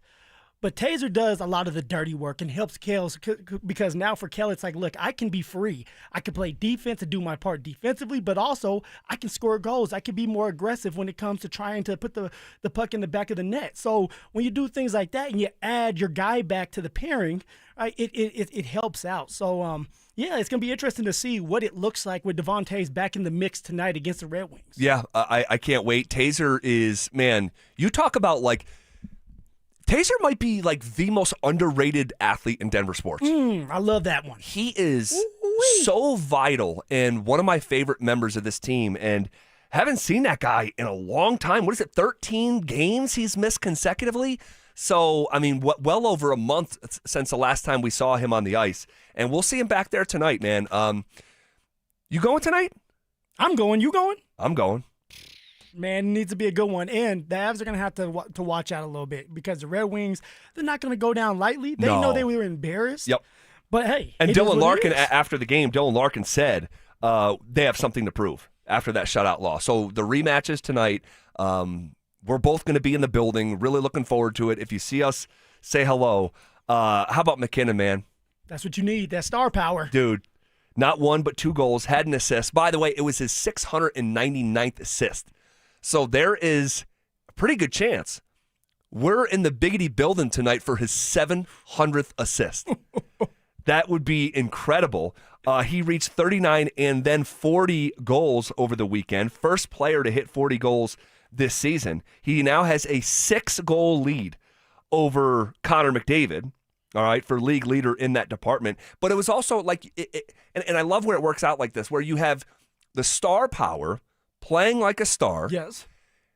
In a game where it felt like the Avs needed something, man. Like it had been Scuffle City for a while there, for over 2 weeks, 3 weeks, 3 weeks you could fairly call it, where they were just underperforming.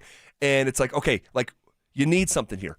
McKinnon comes through in a way that you count on almost. Yeah. But also you had the depth scoring on display as well. So you have the star power plus the depth scoring in the form of Burns and Parker Kelly and Ross Colton, who scored for the second straight game, by the way. So yeah, man, I like the setup there. Yeah, I like the setup, and I also love the adjustment that Bednar had when it came to the power play. Yes, when you look at the box score, we did not get a goal on the power play. We should have. Brock Nelson should have put it in the back of the net. We did not do that, but they changed up the way that they're doing it. They're not doing a 1-3-1. All right, they're doing a boxing one. And we know that when you do something like that, you're going to have more shots on goal, be more aggressive. And I love that Jared Bednar decided to do that, go that route, and just make an adjustment, right? Quick change up to see if that can help the power play out. Well, looking forward to seeing it in action tonight. Like I said, if you see us, say hello. Taser back in the mix. It will be Blackwood in between the pipes, who had his 3rd shutout of the season over the weekend. And here we go, man. Rematch. Run it back. Little home and home. Little home and home. Okay. Shifting gears here. We are going to review the draft class. We're going to review the draft class. All right. What kind of year was it for Jade Barron? And what kind of mystery is this player after a season is now in the rearview mirror? That's coming up next. Follow us on X at DEN Sports 1043 for up-to-the-minute information and opinions on all things Denver sports. Also, we can still call it Twitter, right? Denver Sports 1043 The Fan, DenverSports.com, and the Denver Sports app.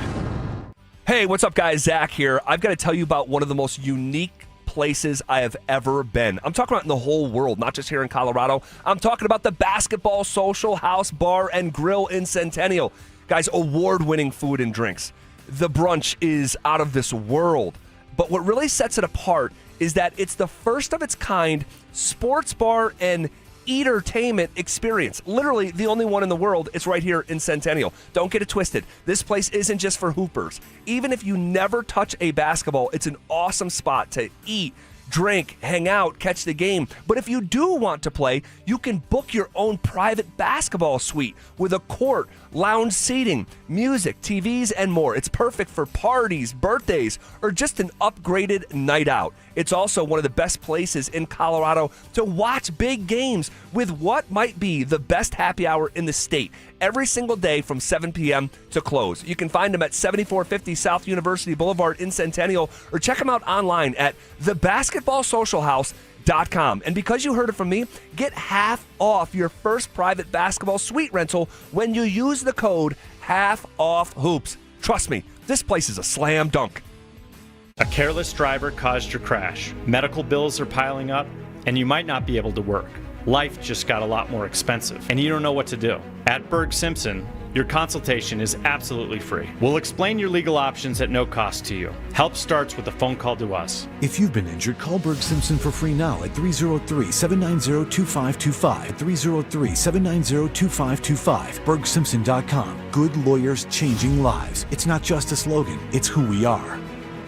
Cecil Lammy here for SodaWeightLoss.com, and they changed my life so much. I know how to eat, what to eat, and when to eat thanks to SodaWeightLoss.com. I lost over 60 pounds a few years ago, and I'm never going back. Having my own nutritionist made all the results. A real person, so I could go with questions, concerns, and maybe just even sometimes just need some encouragement. Join Soda Weight Loss for a short time to have results that last a lifetime, just like me. Call them up at 1-866-800-SODA, SodaWeightLoss.com. Soda Weight Loss is, say it with me, state-of-the-art. You're still grooving, still connecting, still loving, still turning up, still thriving. You still got it, but your immune system, it weakens as you age. That's where vaccines come in. They help train and strengthen your immune response to fight off respiratory illnesses like flu, pneumococcal pneumonia, RSV, or COVID-19. Ask your doctor or pharmacist which vaccines you need. Book in minutes at VaxAssist.com. Sponsored by Pfizer. Finding excuses to not do your taxes? Unsure where to start? Sounds like you may be suffering from FOMO, the fear of messing up. The cure? Filing your federal and state taxes for free using TurboTax on Credit Karma. All you have to do is start and finish filing on your own in the Credit Karma app by February 28th. Just keep in mind, this offer is available only if you didn't file with TurboTax last year. It's time to break free from your fear of messing up. Start filing for free today in the Credit Karma app. This Valentine's, I want to make it really special. Kick it up a notch and tell her exactly how much I love her. At Williams Jewelers, we've created our one-stop Valentine's package that makes telling your true love exactly how you feel. I'm Steve Williams. And I'm Shayna Williams. You see, we're one of Colorado's largest fine jewelers with the designer brands she knows and loves, like Tacori and Hearts on Fire. Thousands of quality, iconic, and yes, affordable pieces you won't find in any other store, starting at under $300. And now through Valentine's Day, with every purchase of $250 or more, you'll get a fresh cut red rose and a bottle of wine as our gift. Guys, it's one-stop shopping and you're done. This year, this Valentine's, more than ever, Williams Jewelers of Inglewood. On the corner of Bellevue and Broadway with plenty of free parking. We're Denver's first family of fine jewelers. And your one-stop Valentine's store. Williams Jewelers, we can make diamonds a part of your life. Williams Jewelers, the official jeweler of the Colorado Avalanche. Do you know what's accepted at 99% of places that take credit cards nationwide? If you guessed Discover, you guessed right, based on the February 2024 Nielsen report. KKFN and KKFN HD1 Longmont, Denver. You're listening to Denver Sports 104.3, The Fan.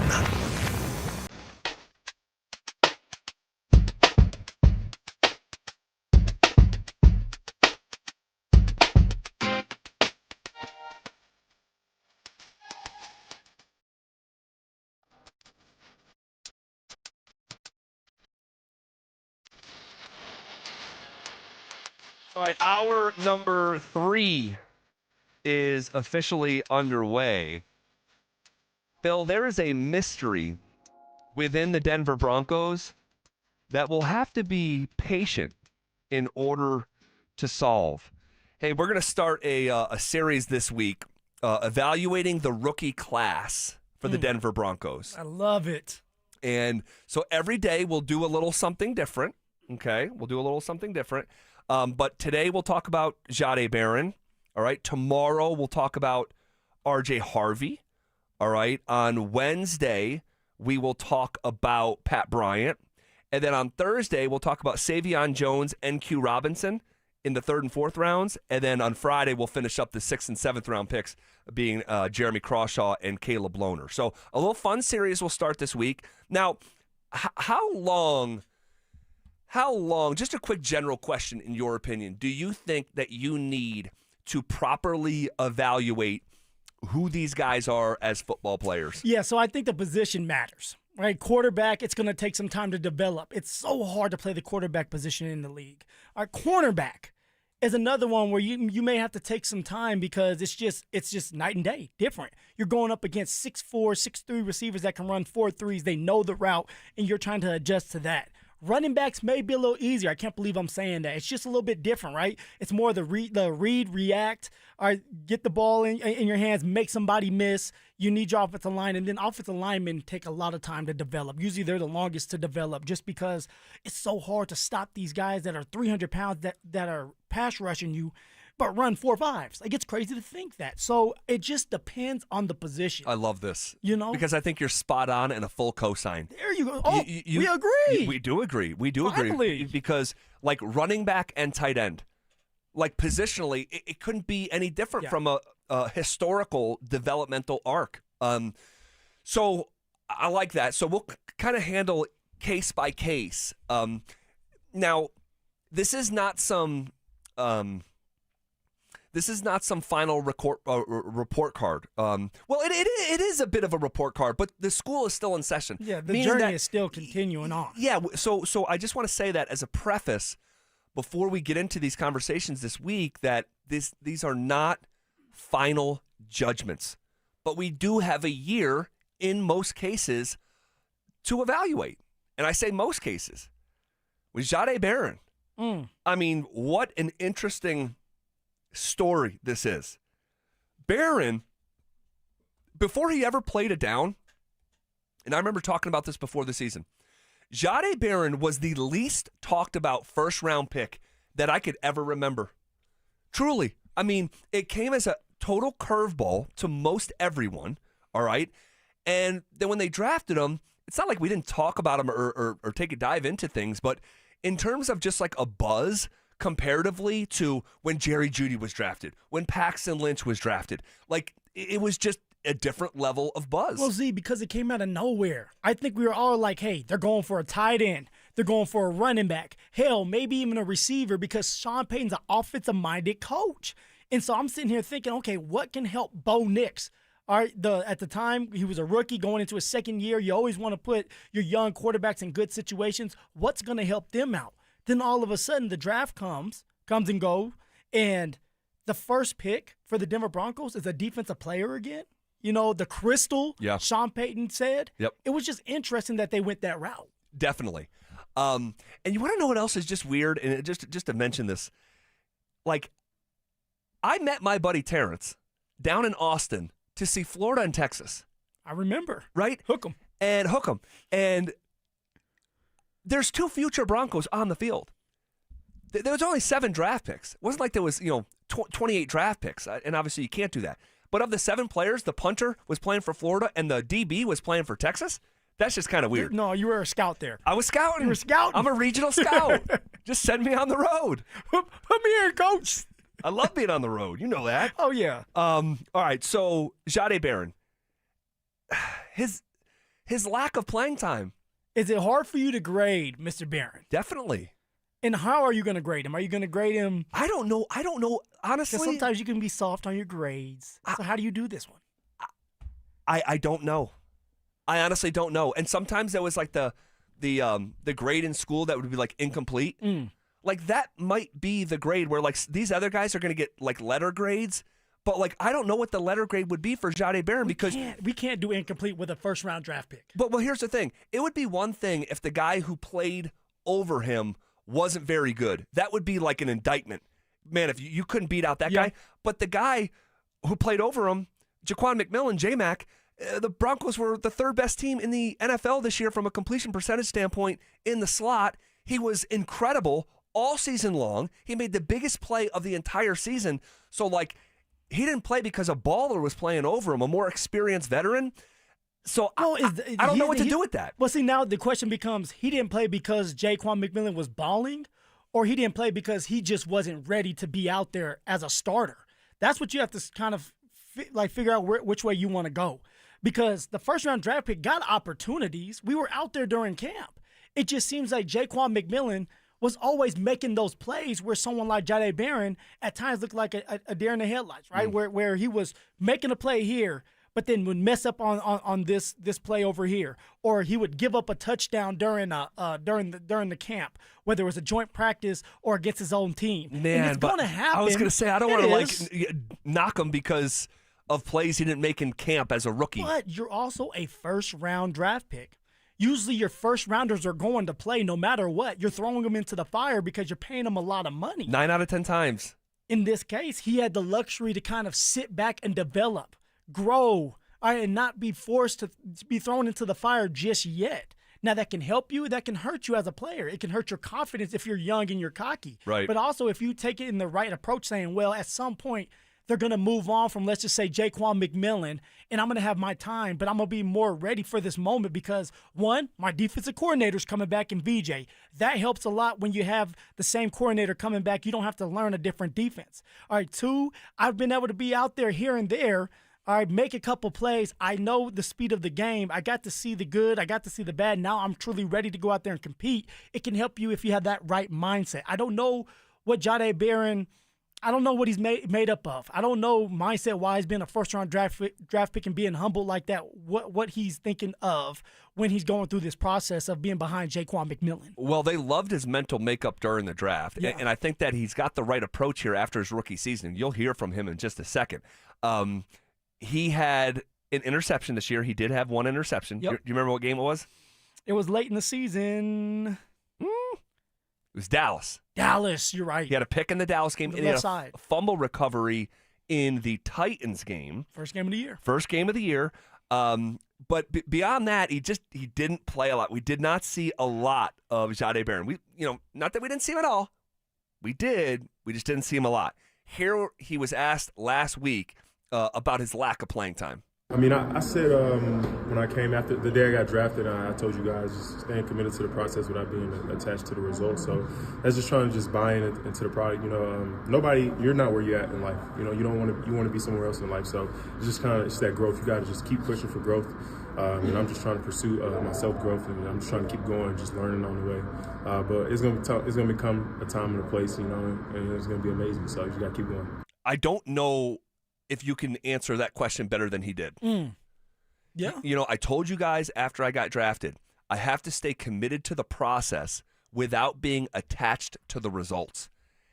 I love that quote. That sounds like a VJ thing right there, sitting him down, saying, hey, look, and VJ has done this in the past with young rookies, sitting them down, making sure that they're okay, letting us ask questions and get answers from. And I can see VJ sitting there saying, hey, buy your time. Like, take this as a redshirt year. You're still going to play in dime. You're still going to be out there, but learn from these vets. Learn from Jaquan McMillan, because once your time comes, you have to take advantage of it. And you're going to be under a microscope because you're a first-round draft pick. So enjoy this journey, because maybe next year you're going to be thrown into that fire as a starter. Well, this is fascinating here. This is fascinating. Here was a little bit more from Jahdae Barron. This guy, listen to his answer. What is your focus the next few months? Listen to this.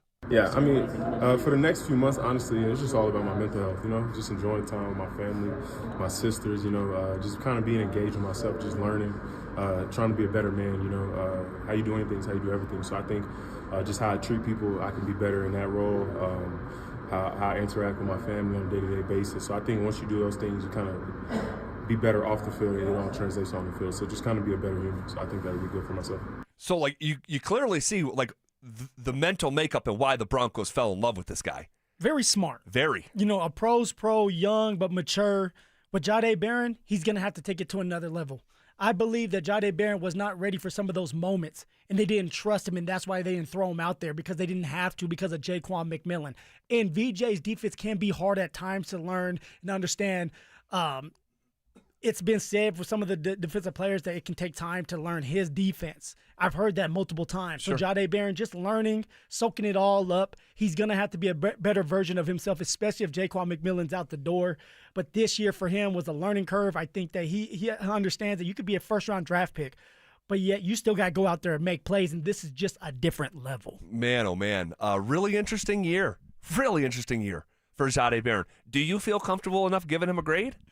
I'm going to give him a grade because he's a first-round draft pick, and he should have beat out Jaquan McMillan, an undrafted free agent that struggled the year before. He did. J-Mac did. So I'm going to give him, I'm going to be nice, I'm going to be sweet, I'm going to give him a C-. I'm going to give him a C- because we just don't know enough about Jahdae Barron, the first-round draft pick, a.k.a. the Crystal. But he did make a couple plays. He was in a nickel, and he has to continue to grow. What are you giving him? I'm not going to give him a grade. I don't have enough. I don't Look at you. I don't have enough. His grade is incomplete. I wish you were my teacher back in the day. We're not going to give you a grade, Phil. Yes, and that's a good thing, honey. Yeah, I just don't have enough. It's okay. He's a first-round draft pick. He's the Crystal. The guy in front of him balled out. Blame the guy in front of him. I got you. Played great. He did. All right. Incomplete. Incomplete for me. Incomplete. Okay. Every NFL head coach vacancy has been filled. Is it, in a roundabout way, a blessing for the Broncos? That's next. The champ! Are you ready? Do you consider yourself a super fan? Well, now's your chance to prove it. It's Denver Sports 104.3 The Fan Super Fan Send-Off, presented by 303 Law 4040, sending you to Las Vegas for the biggest pro wrestling event in the world. A pair of 2-night event tickets, airfare, and hotel all included, plus a $500 Visa card. So get in the ring and enter now at denversports.com/superfan. That's denversports.com/superfan. What's going on, everybody? Have you ever noticed how every great hangout has that one thing everyone crowds around? No, not the TV. I'm talking about Daisy's French Onion Dip. Yeah, that bowl that magically empties in 5 minutes. Because Daisy's French Onion Dip, along with Daisy's Ranch Dips, aren't just delicious. They're made with real ingredients you can actually find in your own kitchen. No preservatives, no artificial anything, just pure, creamy, pass me another chip goodness. And listen, chips, wings, and veggies, I don't discriminate. If it dips, it's diving into Daisy's. So for your next snack attack, do what I do and grab Daisy's French Onion Dip and watch the crowd follow you. I started my first business when I was 12, mowing lawns for about $5 a yard. I learned if you do the job right, people trust you and customers care that you show up and do what you say you're going to do. Hi, I'm Tommy Mello, owner of Don's Garage Doors. From garage door repairs to upgrades, we show up, we stand behind every job. We only use the best parts and spring's guaranteed to last a lifetime. When you care about the people you serve, you work harder and it shows. Call Don's Garage Doors today or schedule online at donsgaragedoors.com. When it comes to garage doors, no one knows more. Are your investments in the right accounts? What's best, traditional or Roth? Are you receiving all available tax deductions? Are you paying as little in tax as you can? These are all questions you can't afford to get wrong. Hi, I'm Jeff Jr., founder of Trajan Wealth, and in many cases, it's not what you make, but it's what you keep that makes the real difference. Trajan Wealth and Trajan Tax work closely together exclusively. No more guessing about whether you should do a Roth conversion, or if maxing out your 401k is really the best option. Our nationally recognized fiduciary advisors and CPA team work in tandem to make sure your tax strategy works with your investment strategy. We'll even do your tax preparation. One team, one strategy. Isn't it time for a second opinion? Call Trajan today, 720-204-8100. That's 720-204-8100. Trajan Wealth, an SEC-registered investment advisor. Additional services through Trajan Estate and Trajan Tax. Additional disclosures and accreditation at TrajanWealth.com. Dan Jacobs of 303 Law 4040 and Jacobs Law with another cool story to share. James called 303 Law 4040, and he's like a lot of our clients, not looking to get rich, but he just didn't want to get stuck with a bunch of medical bills. So we met with James like we do all of our 303 Law 4040 clients in person, and it's a good thing we did because we noticed James did not looked so good. We sent him to the hospital to get checked out, and they did wind up admitting him. In the end, we got him feeling better and $125,000. He was over the moon. He came into the office to pick up his check and rang that victory bell. And the really cool part is James surprised us with a check of his own, a donation so we could keep the best free meal in Denver coming each and every first and third Thursday. If you've been injured, you may be like James, not looking to get rich, but not sure what to do. That's why we're here to help. Just give us a call at 303-LAW-4040. Go ahead, save that number in your phone. You never know when you're going to need it. That's 303-LAW-4040. Still haven't filed your taxes? Hey, you're not the only one. A lot of good people fall behind. But here's the thing. The longer you wait, the harder the IRS can hit back. Penalties stack up. Interest piles on. The letters get more aggressive. None of it magically disappears. It's why I always tell folks, call my friends at Advanced Tax Solutions. These are not generalists. They don't dabble in tax problems. They live in this world. Resolving IRS issues is all they do. Maybe you're 1 year behind. Maybe you're 10. Maybe you've got unfiled returns, wage garnishments, bank levies, or you're just losing sleep wondering what the IRS is going to do next. Their licensed tax professionals can step in fast, talk to the IRS for you, stop the stress, and start putting a real plan in place. And listen, waiting never makes it better. Every day you delay is another day the IRS gets to tighten the screws. One quick call to Advanced Tax Solutions, that could be the start of a quick resolution. So take control of your tax situation before the IRS does. Reach out to Advanced Tax Solutions today and breathe again. What's up, guys? You need healthy options you'll actually crave? HelloFresh brings the flavor with homemade meals that are wholesome, fresh, and always hit the spot. Turn fresh, balanced ingredients into home-cooked meals that are easy to make and taste great. Keep your health on track with GLP-1 friendly options and high-protein meals packed with over 30 grams of protein. My lady is always telling me how I need more protein in my life. From udon soup to hearty chicken pastas, enjoy mouth-watering dishes that spice up your weeknights. Go to HelloFresh.com to explore plans and menus because nothing hits like home cooking. Hey, what's up, guys? It's Zach By here. For 50-80 Exteriors, Colorado homes face more risk than ever from intense weather, including wildfire exposure. 50-80 Exteriors prioritizes fire-resistant, non-combustible, low-maintenance exterior upgrades with reliable, quality installations. Protect your home with James Hardy siding, TimberTech decking, and Pella Impervia fiberglass windows, all designed to stand up to heat, weather, and time. They also offer 60 months no-interest financing. 50-80 Exteriors, the altitude of quality. I wish I'd gotten treated for my erectile dysfunction sooner. Men, I hear this all the time from our patients. This is Jeff for the Rocky Mountain Men's Clinic, and if ED is a problem in your life, resolve to get it treated today and stop having it affect you and the one you love. ED is simply a medical condition, and it's fully treatable. And at the Rocky Mountain Men's Clinic, we have treatments that are effective in well over 90% of cases, which means if you're like most guys, your ED will be a thing of the past. In fact, you could be having great sex within a day or two of your first appointment, and you'll likely find you're performing like you haven't in a long time. It's the new year. Resolve to get your ED treated and change your life. Call us at the Rocky Mountain Men's Clinic. Your initial visit is only $99. It includes blood work, a medical consult, and if medically advised, a test dose. And if that test dose doesn't work in the office, your visit is free. Call 720-440-7900 or go to RockyMountainMen'sClinic.com. We have 5 offices across the Front Range to serve you. Rocky Mountain Men's Clinic, a Promenic restorative health practice. Stay up to date on the Broncos and the latest news from around the league with our NFL insider James Palmer, exclusively on Denver Sports 104.3 The Fan. Mondays on The Rundown with Richie Carney, Tuesday afternoons on The Drive, and Friday mornings on Stokely and Evans with Mark Schlereth, all season long. Denver Sports 104.3 The Fan, DenverSports.com, and the Denver Sports app.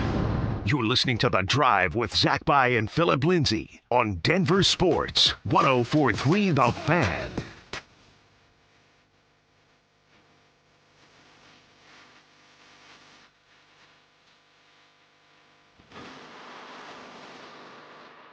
Hey, real quick, on the RamosLaw.com text line relating to the previous conversation, someone says, because I said that I don't think I can give Jade Barron a grade. Yeah, you're a little soft on him today. I think I am being a little soft on Jade. Like that soft J to start his name. Jade. Jade. Just a little soft on him because I don't have enough information to draw from to give him like a definitive letter grade for his rookie season. You said it yourself, like, hey, this is not like the end. No. He's still young. We're talking about rookie grades, a first-round draft pick that's well compensated. I wish I had his contract. Had a chance to take the starting job if he would have done his part, made some plays. There were times during camp. I mean, Z, maybe you were so hot because you were buttoned up. You had the long sleeve button collar on, okay, the slacks on as you talked to Sean Payton. I never had slacks on. Sweating your ass off. So I was like, maybe you couldn't focus. But he didn't make enough plays that we weren't not coming in here saying Jahdae Barron's name. We were always saying Jaquan McMillan's name. Yeah. You want me to give him a grade? Yes. You want me to give him a grade? We'll go with C. C, okay. Because I didn't see enough. All right. That's a bar. Someone says, incomplete. He's a wasted first-round pick. Bud, calm down. Yeah, relax. Calm down. What would you have said about Nick Bonito after his rookie season? You would have to say the same thing then. Right? You think he was a wasted second-round pick? He had one sack, right? Jahdae Barron, wasted first-round pick. He had one pick. No. Let's see how this plays out. He had the luxury to just sit behind Jaquan McMillan, learn a little bit, still get his opportunity to play in nickel or dime. And so, yeah, you go from there. You take what's given to you, and that was his opportunities. At times he looked good, at times he struggled, and then you go from there. Yep. Okay. The hiring cycle is complete in the NFL in terms of head coaches. Mike LaFleur, Matt's brother. All right, so we have two sets of brothers now. So that we got the Harbaugh brothers and we got the LaFleur brothers. We'll see how that works out for Mike LaFleur down there in Arizona. And then a Kubiak is back in the AFC West. How about that? Clint Kubiak, you're a former coach of yours. Good dude, man. Yeah? It's very smart. He would tell you how it is, be honest with you. Helped me out so much my rookie year, just like learning the plays, but also learning defenses and blitz pickups. So for Clint, it's just like it's an upgrade, and he did it the right way. All right, was a quarterback coach. Then he moved on to be an offensive coordinator, and then now he's moving on to be the head coach of the Raiders. It sucks for him, but now let's see what he can do with his opportunity. Yeah. Vance. VJ. He's coming back. You happy? Like he's coming back as a Denver Bronco? What's going on? Yeah. You want to know it from a purely organizational perspective, I am happy the defensive coordinator's coming back because changing coordinators usually means changing language. It can often mean changing scheme. Yep. This was a really good defense, so you sort of keep everything in place. But I will tell you, I don't know Vance Joseph. Okay, I shouldn't say I was going to say I've never had a conversation. I've had a conversation with him before, but nothing. You've been covering him for a while. Yeah, but there's no like meaningful relationship, right? That being said, I was personally rooting for that guy, and I appreciated him swallowing what I have called the jagged pill of humility and swallowing his pride and coming back to Denver where he was just fired just a couple years earlier and agreeing to do something that, say, someone like Vic Fangio wouldn't. And he's killed it here. And I think that guy deserves another shot because, one, Vance, I think, was not prepared enough to be a head coach the first time around and then was asked to succeed in a position that almost everyone would have failed in. I mean, his hands were tied behind his back, both. Usually at least you have one, you have a little bit of say. That was not VJ. And I got to see that firsthand, and he was honest with us.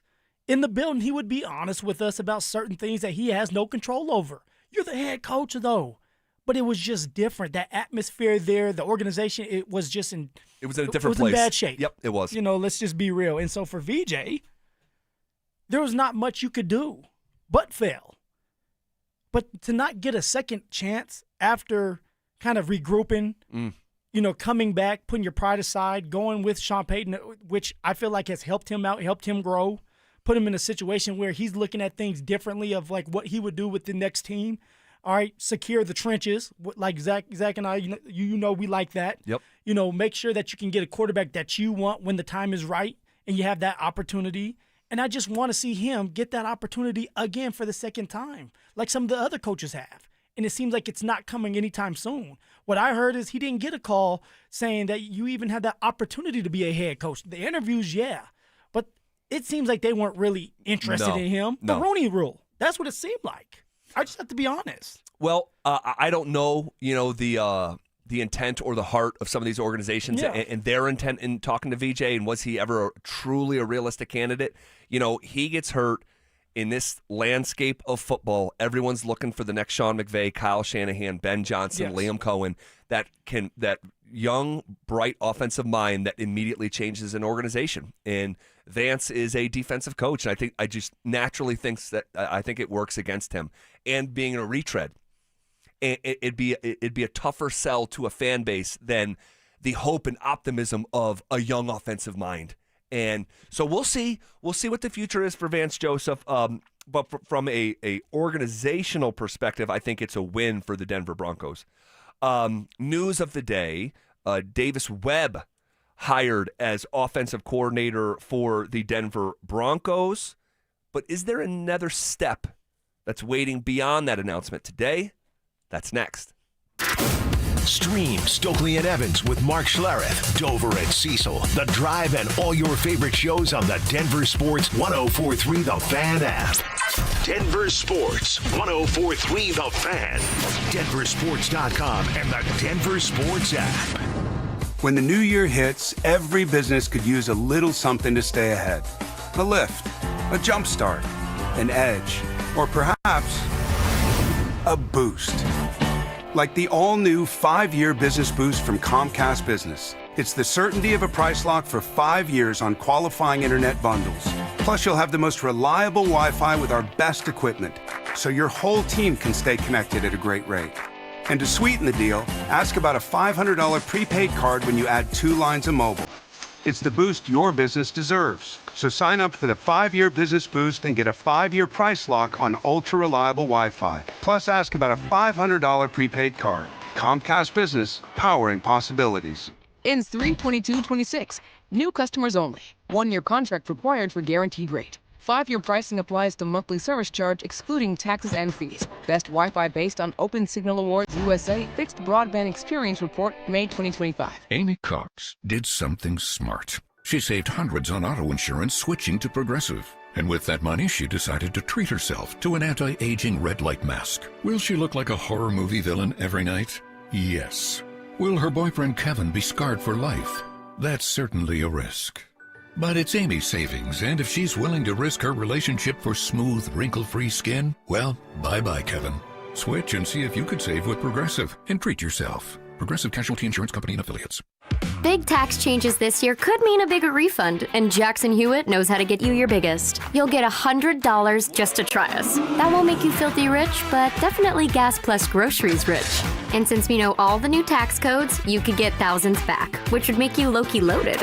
Or at least wealthy adjacent? Go with our trusted pros and get $100 to switch. Rest easy. Jackson Hewitt's got your taxes. Guaranteed.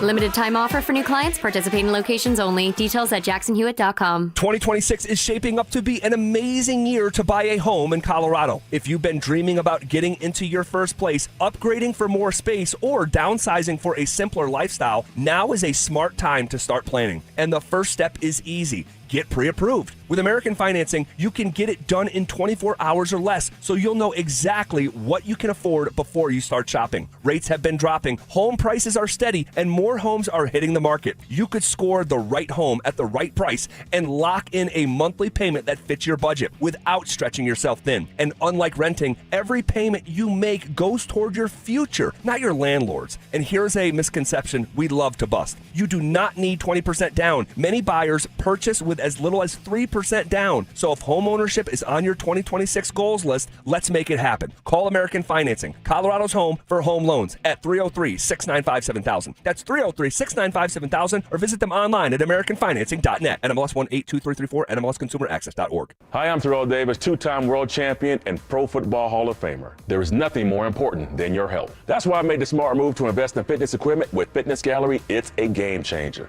This February, save 25% off all primetime functional trainers, home gyms, and racks. Work out on your schedule on the equipment you choose from the safety and comfort of your own home. Save up to 50% off on select premium equipment. Visit one of Fitness Gallery's 7 convenient locations from Colorado Springs to Fort Collins. I'm Rob Wilhite, and for almost 50 years, my firm has stood beside families recovering from car accidents. We live here, we work here, and we fight for people here. Over the years, we've helped our clients win more than $1 billion, giving them the compensation they deserve. If you've been injured in an accident, you don't have to face it alone. Call 303-GOOD-LAW or visit willhitewins.com. That's 303-GOOD-LAW or willhitewins.com. We're here for Coloradans when it matters most. Hey, it's Mike Evans. How about a New Year's resolution where the commitment takes just one day and yet the results last a lifetime? Address years of hair loss like I did with Dr. Tanya Pauls and Advanced Hair's simple one-day treatment using your own natural hair. Advanced Hair restores your bald spot, receding hairline, or thinning, and they guarantee your new hair will grow for life. Celebrate the new year with a free consultation, $250 off, and 250 free hair grafts. Call 720-459-HAIR or advancedhair.com.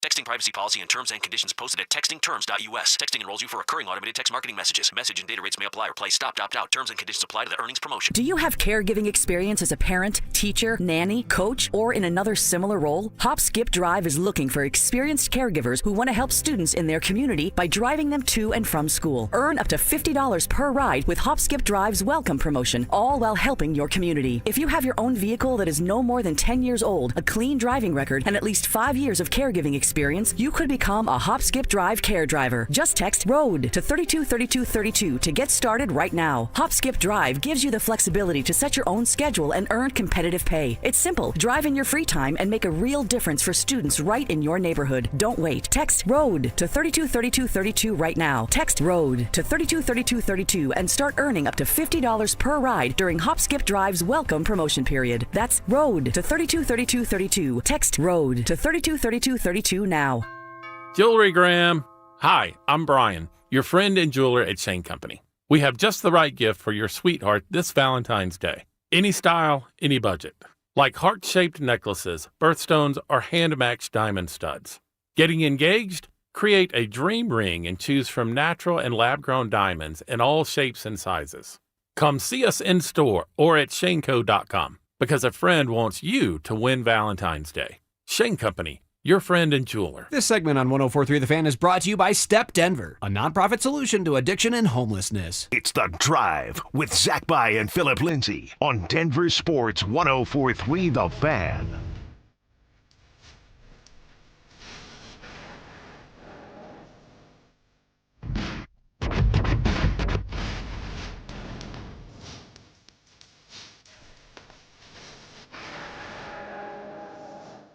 All right, so piece of news of the day, Davis Webb has officially been hired as offensive coordinator for the Denver Broncos. And that's not shocking news unto itself. I mean, we were live on the air. I think we were live on the air when we got the news that Joe Lombardi had been fired. Were we live? We were live. We were, right? Yeah. And we started just like thinking on our feet. Spitballing, like, what's going on? Yeah. Is Davis Webb going to be the guy in charge now as offensive coordinator? And, well, here it is. Yeah, and so, like, that was one of the first thoughts of, like, okay, is this clearing the way for Davis Webb? Now, we kind of learn after the fact, and do I think that Davis Webb, that conversation had a ripple effect on Joe Lombardi? I do, regardless of what they say, but also, judging by Lombardi's comments to Chris Thomason of the Denver Gazette after his firing, it also had a bit of a flavor of just a good old-fashioned firing. Yeah, it was like it was just time. And Lombardi said, hey, it looked like Sean was in one of those moods.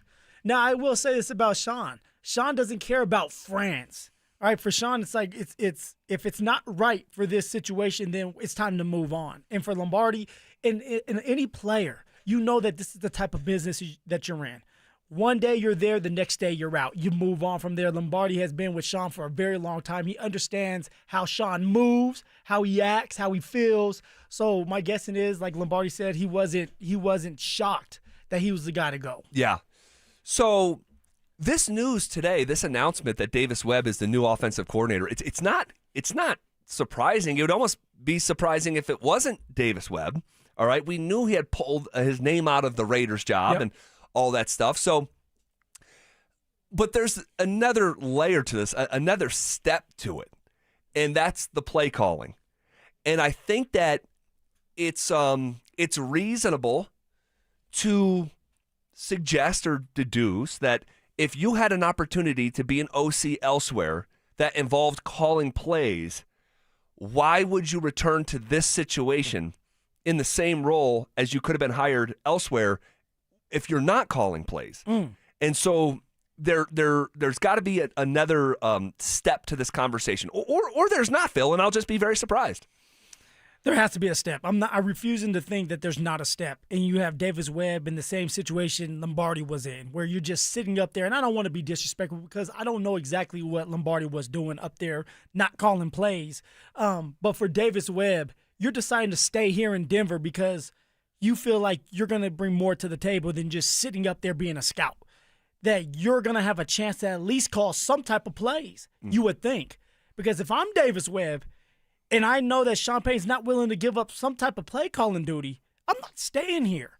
I know that I have an opportunity of a lifetime to go somewhere else, call the plays, all right, bring my own identity, do well over there, and then now become the head coach than just sitting here taking orders from Sean, pretending to be an offensive coordinator. So something went up where Sean was like, hey, look, you're going to either be calling plays full time or you're going to be doing a lot more play calling than you would think. Maybe on third downs, maybe it's red zone, maybe it's the run game. I don't know what it is. Yeah, some hybrid version. But Davis Webb's handprints are going to be on this play calling duty at some point. Yeah, it's got to be an elevated role, like an elevated role, I would think, on game days.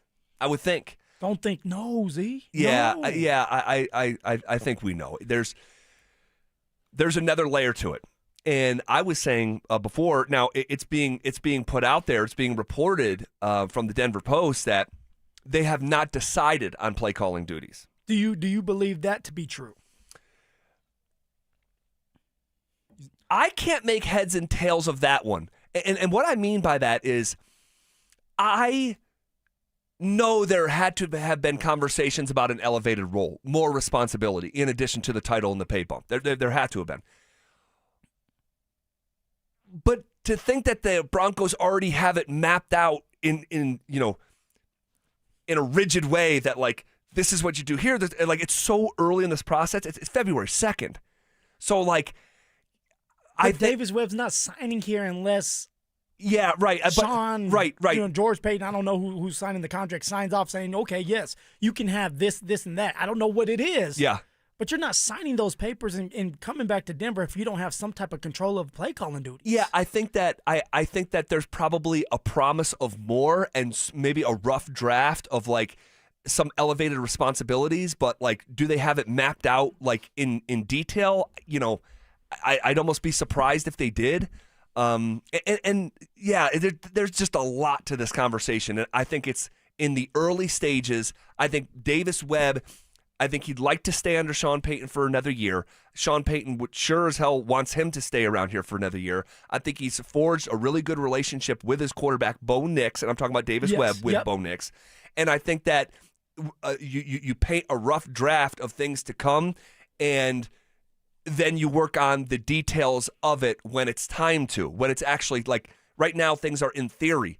When things are in practice, and I don't mean like football practice, but like executing, this vision, it could change, and I think it'll be tailored to a certain degree. See, I'm on the other side, buddy. Okay. See, I'm on the other side of this. I look at it as Sean Payton knows that he needs to change. For 2 straight years, it's been stagnant with his offense. Knows that Davis Webb is the next bright mind, and that's why there were so many teams willing to have interviews, and you had the Raiders that wanted to have a second interview with Davis Webb and actually had the second interview. And I think for Sean, it's like, wow, I may have lost that fastball. And I've already talked about it once before the Buffalo Bills game. We get into the game, the AFC Championship game. You're 1 game away from the Super Bowl. You decide to put the ball in Jarrett Stidham's hands instead of just running the ball. So you call the timeout, second guess yourself. And I think that was just the last straw for Sean saying, hey, I just don't have it right now. Maybe I can take a step back and recapture that. But until then, let me slide aside or step aside and let someone like Davis Webb, who's young, that understands these players, that understands Bo Nix, that actually does have a bright mind, let him have his time. And then if it's not working out, I can always step back in. There's a lot more meat left on this bone, all right? So I want to put a pin in this. I think that there's an interesting comment from Bo Nix from last week that we're going to return to at the top of the hour. Because there's a few other layers here to this very large conversation about the future of the Denver Broncos offense, which has been stagnant, which has been bottom 4 this year in 3-and-outs, which has been bottom 3 last year in 3-and-outs. And so could there be just a new horizon on all things Broncos offense? We'll circle back to that at the top of the hour. Also, George Payton. Could the Broncos be potentially in fear of losing their general manager? We'll tell you why we asked that from a report yesterday. And then finally, yesterday a dream became a reality for someone in Denver sports, and what followed was a reality check. We'll get to all of that as we are on the doorstep of 40 consecutive minutes of commercial-free sports talk next. Follow us on YouTube, Instagram, and TikTok at Denver Sports 1043 to stay up to date on all your local teams. Denver Sports 1043. The Fan. This week's Recovery of the Week is brought to you by Step Denver, the men's residential addiction recovery program in Lower Downtown. Our Recovery of the Week this week belongs to Denver Broncos quarterback Bo Nix, who fractured his ankle in the divisional round against the Buffalo Bills and unfortunately missed the AFC Championship game. But he has had the surgery. The surgery went well, and Bo said he'll be back in 4 to 6 weeks and shouldn't miss any of the Denver Broncos offseason. And that was our Recovery of the Week presented by Step Denver. And it's Zach again here, sitting down with Vincent from Step Denver. Starting at square one, the first pillar of your program is sobriety. And my understanding is that if you have sobriety, everything else can follow. That's so true, Zach. Thanks to my sobriety, I feel more clear-headed than ever before. I'm not waking up hungover or coming down. I'm able to face the difficult task of rebuilding my life. Sobriety provides me the mental clarity to rediscover who I am outside my addiction. Zach, I cannot tell you how many times I tried to get into recovery. I never gave meetings a chance until I went to Step. It is a requirement to attend the weekly meetings, which consist of AA, NA, CA, CMA. 100% of our program staff have been through it themselves and are able to teach me that if you don't have sobriety, you will lose everything you rebuilt. Just like they say, it takes years to rebuild, but seconds to lose it all. And the program clearly works because today I am 7,582 days in long-term recovery, and 85% of the men that were able to make contact a year after they left the program are still sober. That's powerful stuff, Vincent. If you are struggling with addiction or want to make a donation to help the men who are calling Step to get their life back today, you can visit stepdenver.org. That's stepdenver.org. If you owe back taxes, listen carefully to rule number 1. Never go up against the IRS alone. They're cracking down, freezing bank accounts, garnishing paychecks, canceling passports. Even your home or business could be at risk. But here's what they don't tell you. The IRS has powerful tax relief programs that could save you thousands if you qualify. That's why smart people call Optima Tax Relief, America's #1 tax resolution firm. Nobody knows these programs like the experts at Optima. Their team of tax attorneys and licensed professionals have resolved over $2 billion in tax debt for people just like you. The IRS is not stopping, so don't wait and don't take them on alone. For tax help you need, for tax help you can trust, call Optima today for a free consultation. Call 800-343-6460. 800-343-6460. 800-343-6460. Optima Tax Relief. Some restrictions apply. For complete details, please visit OptimaTaxRelief.com. Babe, your arms look amazing. Working out is paying off. Thanks. I just wish my chest matched. No matter what I do, I'm frustrated with my man boobs. Hey, don't beat yourself up. More than half of men have gynecomastia. It's gland tissue, not laziness. Same thing is happening to my friend Trisha's husband. He went to Dr. Cameron Dastery at Modern Surgical Arts of Denver. For real? You get good results? He got great results. Call him, honey. Call today. They're offering complimentary consultations for the fan listeners. 303-470-3400 or at modernsurgicalarts.com. When it's cold, the last thing you want is your home's heater to quit on you. At 1 Hour Heating and Air Conditioning, our team of comfort specialists take the frustration out of the equation. From simple repairs to more complex fixes, we'll get you warm and comfortable quickly. Just call 855-1HOUR or visit onehourair.com.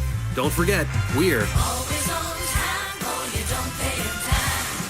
Always on time, or you don't pay it time. independently owned and operated, licensed in their respective state or county. Hey guys, it's Mark Schlereth. I just made one of the best decisions of my life. I got rid of my glasses. I went to Cutarelli Vision and had refractive lens exchange, RLE. I wore glasses for distance vision, but I got to that inevitable point in life where I was always needing those reading glasses just to do about anything, and half the time I couldn't find them. Seeing menus, texting, reading my computer, or studying film, it was a struggle, but now I see the world perfectly near and far without any glasses thanks to Cutarelli Vision RLE, the perfect permanent solution to spending your good active years not needing reading glasses. And here's the cherry on top. You'll never develop a cataract. Dr. Cutarelli is Colorado's most experienced with over 90,000 vision correction procedures. You can trust him to know if it's the right time for you and RLE. Schedule your free Zoom consultation at coloradorle.com. Cutarelli Vision RLE, no readers, glasses, or contacts, or cataracts. coloradorle.com. Denver counts on Fix-It 24/7 for heating and plumbing with legendary service. Proud partner of the Denver Broncos and proud to serve the community. Book now at fixmyhome.com. Stay up to date on the Broncos with our 9 News Broncos insider Mike Kliss. Presented by Fitness Gallery. Hear the latest from every practice and every game every single week during football season. Denver Sports 104.3. The Fan. Denver Sports 104.3 The Fan presents The Drive with Zach By and Phillip Lindsay.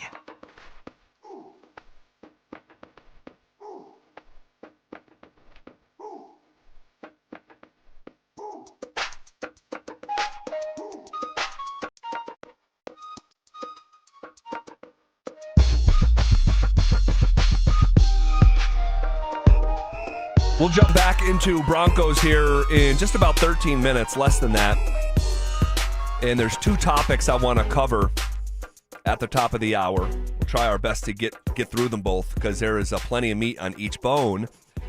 Yesterday, before we do that, a dream became a reality for someone in Denver sports, and what followed was a reality check. We'll have that conversation here in just about 12 seconds. Calling all wrestling superfans, we have your chance to go to Las Vegas for the biggest pro wrestling event in the world. It's the Superfan Send-Off presented by 303 Law 4040. Here's what you get. A pair of 2 tickets, 2 night tickets to the event, all right, because it is a 2-night event. Round-trip airfare for 2 from Denver to Las Vegas, 2 nights hotel stay, and a $500 Visa gift card. Holy moly. For more information and to enter, head to denversports.com/superfan. All right. I used to do the Macho Man, Randy Savage, man. I love it. I actually let my son watch a Royal. He's not allowed to watch wrestling because of mom. And so you wait for mom to go to bed and you say, "Hey, son." She had a hair appointment. I'm like, "Oh, you're leaving me with the kids on a Saturday? Okay, I got you. Watch this." So we watched an old Royal Rumble from when I was 7, from the 1994 Royal Rumble this weekend. So kind of a seminal moment. I got a hole in one. Yeah. A hole in one with my son yesterday playing golf. You can see the video on my Instagram. And watch wrestling with him for the first time. You're like, sit down, brother. Pretty fun. All right, so yesterday, a dream became a reality for someone in Denver sports, and what followed was a reality check. congratulations to Jamal Murray, who, man, after nearly a decade in the NBA, is going to his first All-Star game. And that dude deserves it. You have to take your hat off to Jamal Murray for, now you could say, this is what's expected. Yeah, like you shouldn't have had to pivot from your old ways to your new way. But that being said, it is what it is. You can't change the past at this point. Now, if you were, I mentioned this before, but if you were doing this job correctly, all right, you had to be fairly critical of Jamal Murray. He deserved that criticism, really, for the last 2 seasons, and the way that he handled himself on the court and off the court. Okay, with not being in shape, being just flat out unprofessional last year. That started at media day and did not end until the playoffs were done. Well, that was the year he was throwing hot packs at people. Yes. Just a bunch of stuff was happening with Jamal Murray. You could tell that mentally he was cashed out. He was not there. Physique-wise, he was not there as well. He just was not the best version of himself, and it showed. It showed, and it cost the Nuggets. It did. And one of the first things that David Adelman said at his very first introductory press conference with Jamal Murray standing feet away, saying, we need to be more professional. And if you would have told me 2 years prior that would be a statement from a Nuggets coach about the team that had the most incredible culture I'd ever seen, I would have said, what happened? But things deteriorated, and he was a part of it, Jamal. But now he's one of the biggest reasons why the Nuggets can go win a championship, all right, once again. He's at the peak of his powers. It's a career best season.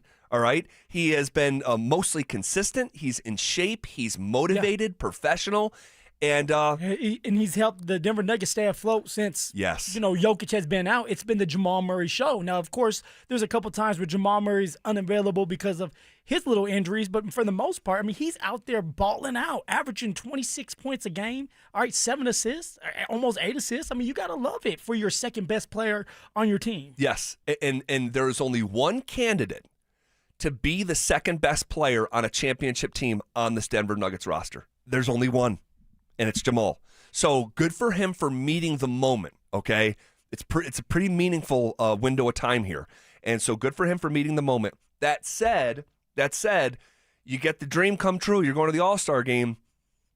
And then there was the reality check that came after last night. Yeah, about that. On NBC against Oklahoma City, in one of the more one-sided games that you'll see. I mean, they didn't lead by a point at any juncture of the game. They trailed wire to wire, and Oklahoma City at one point was up 18 points. I mean, the Thunder had full control from the start.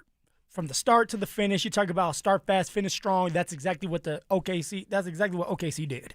And now somebody might be out there, well, we don't have CB, and we don't have Cam Johnson, and AG is hurt. Yes, that is true. And having them is definitely going to help out. And if we're going to win a championship, they are all going to have to be healthy. But you look at what the Thunder are missing as well. They're missing some key players. They're missing the second best player on their team with J-Dub. Yep. They're missing a defensive demon in Caruso. Yeah, for sure. So, like, the Thunder were missing key pieces as well, and yet they were still able to put their foot in our ass. Something has to change, and it starts, to me, my opinion, defensively, closing out. Don't let these players just have open shots. And I know it's easier said than done. Z, I'm 5'8". I can't close out one of these 6'8" guys. I punch them in the nuts. Yeah. I have to do something different. Yeah. I'm 38. The only thing I'm closing out is the bar. So, like, it's easier said than done. But if the Denver Nuggets are going to make that big-time mark in getting back to a championship and winning it, they're going to have to get through the Thunder, and they're going to have to play better defense. There's no doubt. And it is easier said than done, because you talk about a connected group in Oklahoma City. Man, they have that love for each other that Nuggets 23 team had, and hopefully this one can evolve back into that sort of similar version. But you know what David Adelman decided to do last night was not let Shai Gilgeous-Alexander, or the plan was to not let SGA kill them. And they were launching defenders at SGA. To say that they were collapsing defensively would be an understatement. And you have to give credit to Shai Gilgeous-Alexander, who I thought was masterful. Yeah. Just masterful last night, handing out 13 assists. And if you counted hockey assists, all right, SGA probably had 20 assists. I mean, because they were collapsing on him, and he was getting rid of the ball in such a timely manner, and those Thunder players are so unselfish. They're one or two passes away from wide open looks, and you tip your hat to the execution. Now, could the Denver Nuggets done a better job closing out?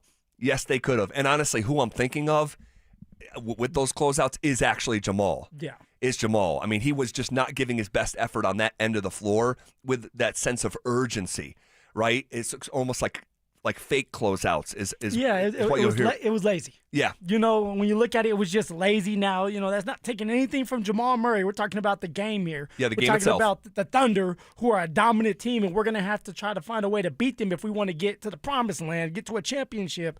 It has to be better all around. The bench has to be better at times all around. And yes, of course, we have to get healthy. AG, Christian Brown, Cam Johnson, all those are starters that must be intact for us to win. So is it the end of the world? No. Definitely not. But I wanted to see a better showing. I wanted to see more aggressive attitude, even with Jokic himself. I agree.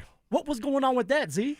You know what? I don't know what to chalk it up to. I would say because he has given me such an incredible sample size of dominance and consistency, it's his second game back, so I'll chalk it up to that. He is, and I'm speculating, but potentially doing inventory on the basketball team that he just watched play for a month without him and play pretty well, going 10-6, and saying, okay, how can I get the most out of that group that I just watched play well without me without going back into everything mode? And again, maybe doing a little bit of downloading of what this is going to look like moving forward. Now, should he have been more aggressive? In my opinion, of course. He shot 9 times. I thought he was. It just wasn't his best night. No, it wasn't. It just wasn't. I mean, like, you know, we could say. I mean, 6 turnovers. Six turnovers. Yes, but also when you think about it, his first game back against the Clippers, all right, he only took 12 shots. Yep. Was able to make the best of those, but he got to the line 17 times. In this game here last night, he only got to the line 4. Right. That makes a difference. Totally. So for Jokic, when I say like aggressive, I mean like, yes, taking the shots, but also trying to get to that foul line because it is at home. You are going to get those calls the more aggressive you are. You're a big boy. Now, I understand they're hacking at you and they're doing some weird stuff to you, but you got to get to the line to help your team out to score more points, especially if Jamal Murray is only going to score 12 points. That's unacceptable. I agree. And Friday night was masterful, right? It wasn't all about, last night. Clippers came in hotter than fish grease, 9-1 in their last 10, 17-3 in their last 20, and it wasn't even really close. I mean, Denver dominated that game. And to get to 31 points, 12 rebounds, and 5 assists in 25 minutes, it's the only time in NBA history it's happened, guys. And it was his literal first game back. Crazy. And so Crazy. Jokic is going to figure it out. I am not worried about Nikola Jokic. I'm honestly just, if I'm worried about anything, it's just the level of the Thunder. It's just the level of the Thunder. And they're unique. They're all super young, okay? Much younger than the Denver Nuggets, much more athletic. Yeah. They are incredibly connected. Now they have all the accumulation of scars that you learn about and earn in the postseason and crossing the finish line and knowing what it takes. So then how can the Denver Nuggets beat them? One, they have to be completely healthy, 100% healthy. Like, I'm watching how physical that game was played. And guys, newsflash, like, they're not going to hang a banner with an asterisk that says, we won this because we play physical. Like, at a certain point, like, the Nuggets need to match the physicality because it's not going away. All right, we just watched them win a championship.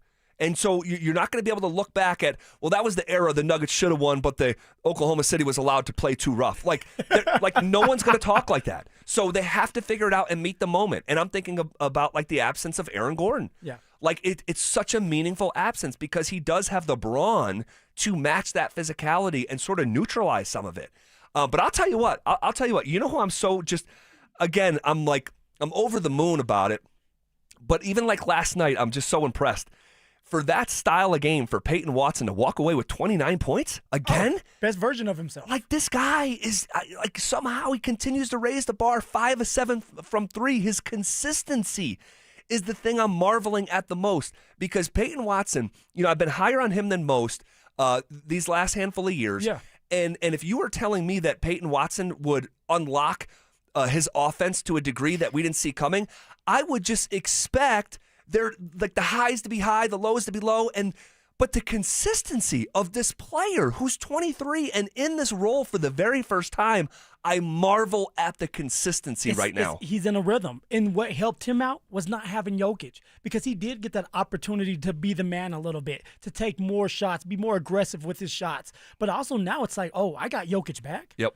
It's going to be a little bit easier for me, and especially if I can hit these threes, knowing that everybody's going to collapse on Jokic and everything runs through Joker. He's going to have opportunities after opportunities. Now, yes, you take advantage of them. You have to get in where you fit in. And what does that look like over time? It's going to be interesting, because once Christian Brown comes back, once Cam Johnson comes back, AG, whenever that is, I mean, what do you do with someone like Peyton Watson? Because it's damn sure not him coming off the bench right now. He's just too valuable. Yeah, he's playing way. No, you can't bring him off the bench. What do you do? No, he's playing like, honestly, like, dude. It would never happen because it's just too recent. But if you were picking an all-star team based on the last 2 months, Peyton Watson's been playing like an all-star. He just has. Wee. He just has. And you want to know what else is encouraging, and I know we have to move on here, is Bruce Brown, after a really sluggish season, it looks like he's starting to put it together here the last week or two. Julian Strother was unplayable and dealing with back stuff, and he has been a little bit brighter of a light here. So, look, we got a long way to go. Last night was a bit of a reality check, a bit of just like, where are we at right now? Right, like a little piece of humble pie. All right, that's the bar. You got reminded of that's where the bar is. So we'll see what it looks like here moving forward. But I can't wait to the next chapter tomorrow night in Detroit, and we'll talk about that game on tomorrow's show. Okay, this is KKFN and KKFN HD1 Longmont, Denver.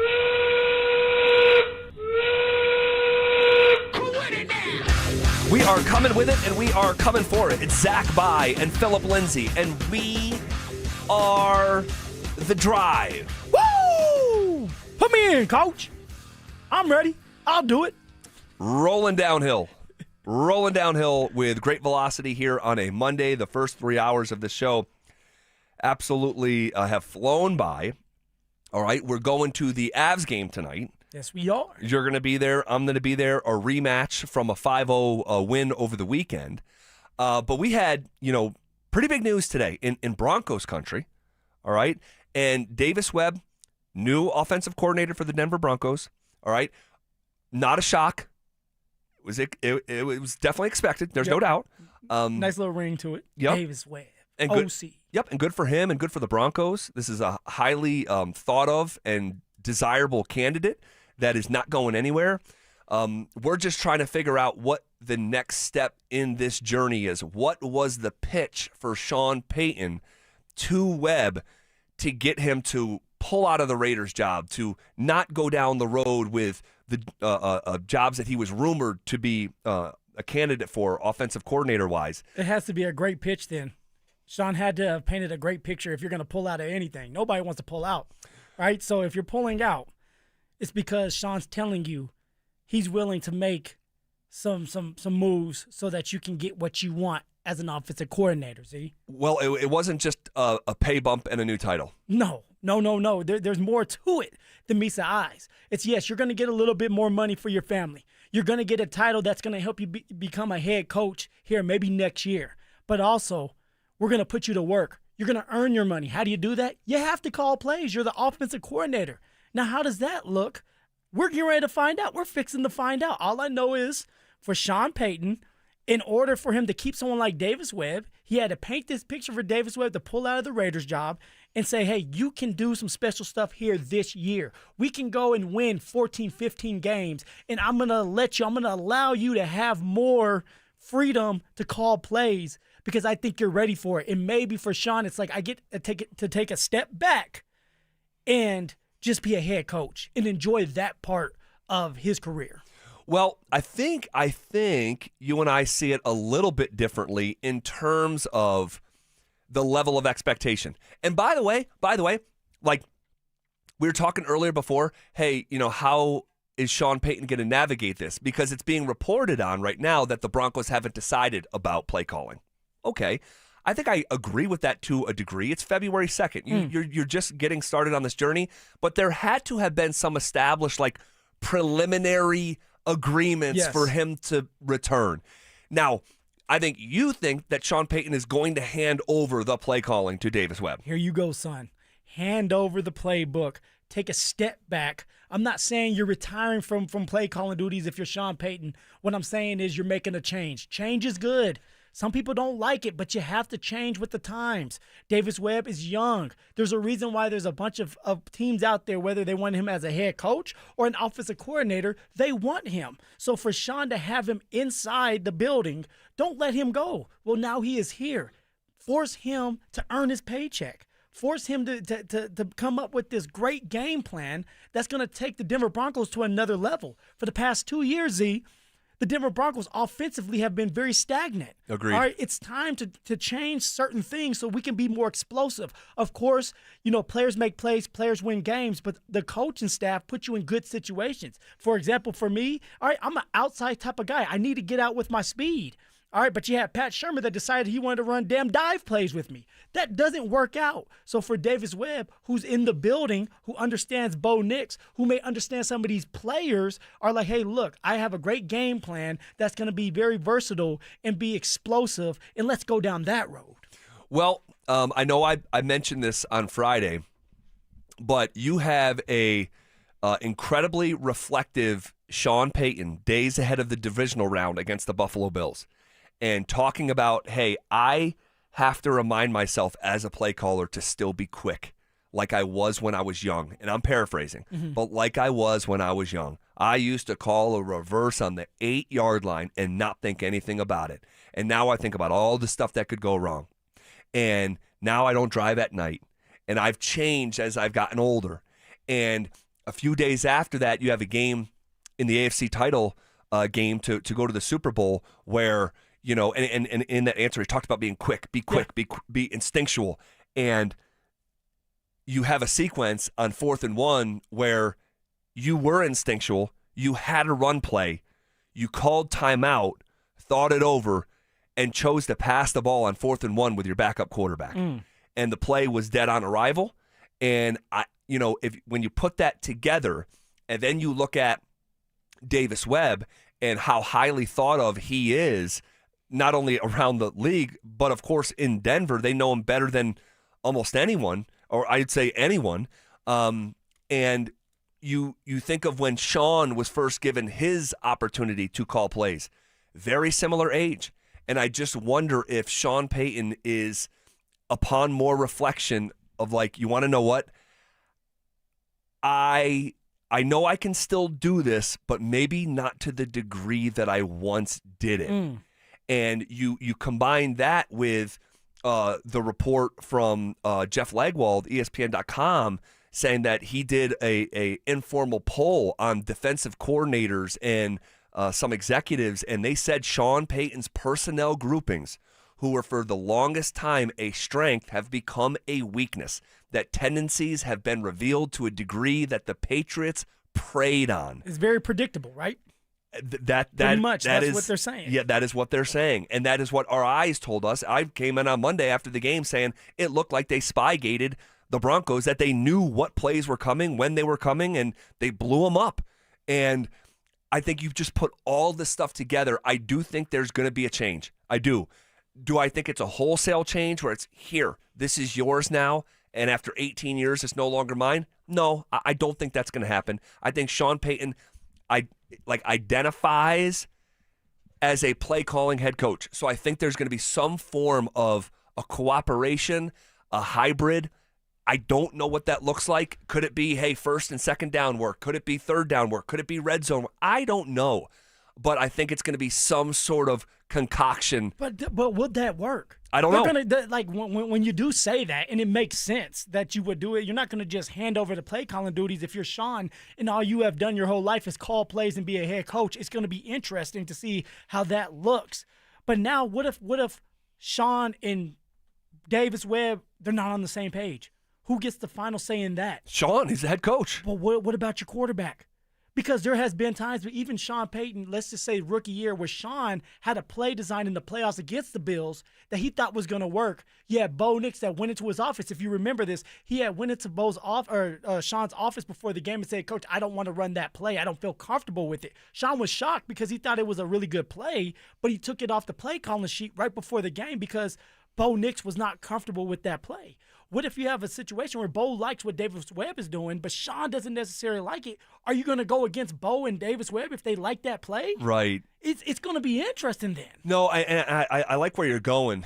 I like where you're going here with the opinion of Bo. Yes. And the franchise quarterback. Bo spoke last week. He was asked about Davis Webb, and you decide for yourself. Here's Bo.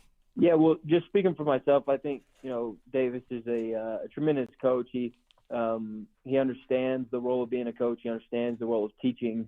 Really knows how to communicate with your players and with me. He's helped me in 2 years just consolidate, make things simple, and just keep the main thing, and taking a lot of information, a lot of knowledge, and been able to just roll right into it. And I think highly of him. I know he's a really good football coach, and I know he's got a lot in store for him in the future. Don't know what it looks like. A lot of speculation. You never know until it happens. But for him, if say he was a head coach in the division, I'd enjoy beating his butt 2 years every year, 2 times a year. But fortunately, I think nothing I can do about it, and so I can just stay in my lane and make sure that I'm just doing my best. And I know everything, it's all going to work out. The season's going to get here. We're going to have an OC. We're going to have a play caller. We're going to have our team, and we're going to go out and try to, beat our opponents. And so, but just me speaking on him, he's awesome coach, awesome. Going to be an awesome, whatever role he's in, he's going to do great things. But whether it's head coach, whether it's OC, whether it's continue to be a quarterback coach and developer, I think he's going to do a great job. All right, so obviously Bo Nix gushes about Davis Webb. Respect for him. Tons of it. And one of the things that he said there that I think is interesting. Well, there's 2 things really, but the one where he says he takes a lot of information and he consolidates it and he makes it simple. Yeah. We have heard Sean Payton's offense is not simple. It's brutal. It's very hard. Chase Daniels, he said it takes years to figure out Sean Payton's system. And we have seen where the complexity of these play calls and these personnel groupings, it's really been problematic on game days. It's been problematic. Not once or twice. We now have a library to draw from of Bo Nix being incredibly frustrated with Sean Payton. Well, because everybody's going in and out. You're looking at each other saying, okay, who's in for this play? You're trying to remember the play. And for Bo, it has to be exhausting to say, okay, who is in? Who am I going to? What formation are we in? We have so many different formations. You start to get confused. And then you're looking at the coach like, Coach, get the play call in. You only got so much time before you have to snap the ball. So it has been an issue, and Sean has to address that as well. How many formations do you really need to get your point across? Because at the end of the day, players make plays, players win games. Come up with a good foundation, and you roll with that. Yeah, well, it's if you asked Bo in a private moment, who would you rather calling plays, Sean Payton or Davis Webb? What does it sound like to you that he would say? It sounds like he would say Davis Webb.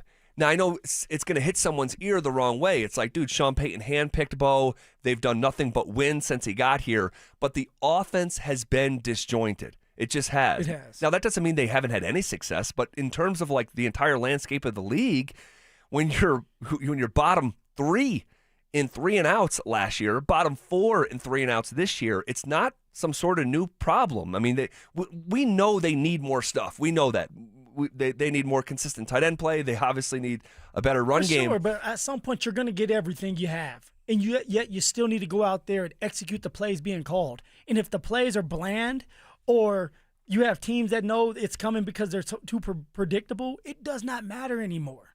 So it goes hand in hand. You need a good play caller, and I'm not saying Sean's a bad play caller. But what I'm saying is maybe Davis Webb has a couple things up his sleeve that are just different, unique, that Bo Nix likes. On top of that, it seems like everybody likes Davis Webb because he's a good teacher, because he can communicate with his players, with the quarterback. And that goes a long way as an offensive coordinator to be able to relate to your players. Now, we also have to remember Davis Webb is still young. He played the game not too long ago. He was actually with somebody like Evan Ingram, who it seems like Sean and Evan Ingram are not on the same page. Well, hey, here's Davis Webb who's thrown balls to Evan Ingram. Maybe he can unlock something that Sean couldn't. All right, Bo Nix is another one where it's like it seems like there's still a little friction between Sean and Bo, but Davis Webb seems to be the guy in the middle that's kind of keeping the peace. Maybe Davis Webb can go to Bo and say, hey, what would you like? And Bo trusts Davis Webb. Obviously, that's why he speaks highly of him. Yeah. And I think this is where it's like for Sean, dude, step aside for a little while. Let Davis Webb call the plays. Now, of course, you can override anything you want. You're the head coach. But let's just see where this goes. You're giving this man the label offensive coordinator for a reason. He's a young, hot commodity. Let him do his job. Let him earn his money. Very interesting. Very interesting. And I was talking with you before, like, how are the Broncos, how is Sean Payton going to navigate his way answering these questions? You know, what is that going to sound like? Because right now they're not saying anything, and there's no need to say anything. It's February 2nd. But, like, we're going to talk to Sean Payton at the Combine. Yeah. We're going to talk to Sean Payton at OTAs. We're going to talk to Sean Payton after free agency. We're going to talk to Sean Payton after the draft. And these questions are going to come up. But I'm wondering if we will start to gather clues before that ever happens. Why do you say that? Because typically, when you hire a new offensive coordinator, that guy does a press conference. You're right. I didn't even think about it. So, like, potentially here in the next couple days, if things are business as usual, it's a big thing that just happened with the Denver Broncos. New offensive coordinator. This guy was up for head jobs, these different OCs. Typically, a press conference follows. So what will those questions sound like, and what will those answers sound like? Well, are you expecting there to be a press conference with Davis Webb in the next 2 days? I mean, it's the NFL. It's the Denver Broncos. It's a huge hire. But you know those hard questions are coming. Sean Payton may not be in the mood to answer those questions. Or he may not legitimately have the full answers. Well, there has to be something. That's why Davis Webb signed those papers, because he thinks he's going to have some type of power. Now, all power? Probably not. Definitely not. It's Sean Payton. You know? Relax. I mean, so I we see it a little bit differently. I think there's going to be some sort of co-op hybrid version of elevating his role on game days, Davis Webb's role on game days. We know what you think, but what is best for the Denver Broncos in Zach Bai's opinion? Phil, I look in this business. You're talking, hey man, have an opinion, stick to it, dig your heels. How can I have an opinion about how an offense would look with a play caller who's never called plays? How am I supposed to definitively tell? Like, your gut. I don't know. My gut tells me Davis Webb is going to be pretty good at his job. That's what my gut tells me. I mean, everybody seems to want him. He's a hot commodity. He's the guy for the job. He was almost at one point going to be a head coach before an offensive coordinator. That's insane to think, but that was getting ready to happen for my man. Yes. So wouldn't you want him calling plays and having a little bit more power just to see what this man truly can do? And Sean to kind of just take that step back and be the head coach? Because even you yourself said, I think he would do a better job if he would just be the head coach, because now he can think clear. Now it could be all about game management. Yeah, yes. That really for a few years has needed improvement. It has. And that's a fact. The offense has been stagnant too for 2 straight years. It has. But it's just so difficult because Sean Payton, despite some of the frustrations, one, let me just say this as a disclaimer. I always feel like we have to do this. Sean Payton, great hire. Yes. 10 out of 10. Reshaped the culture. Flipped this house. I mean, He's the head coach. He's the head coach. This is not what we're talking about, though. We're talking about on game days as a play caller. I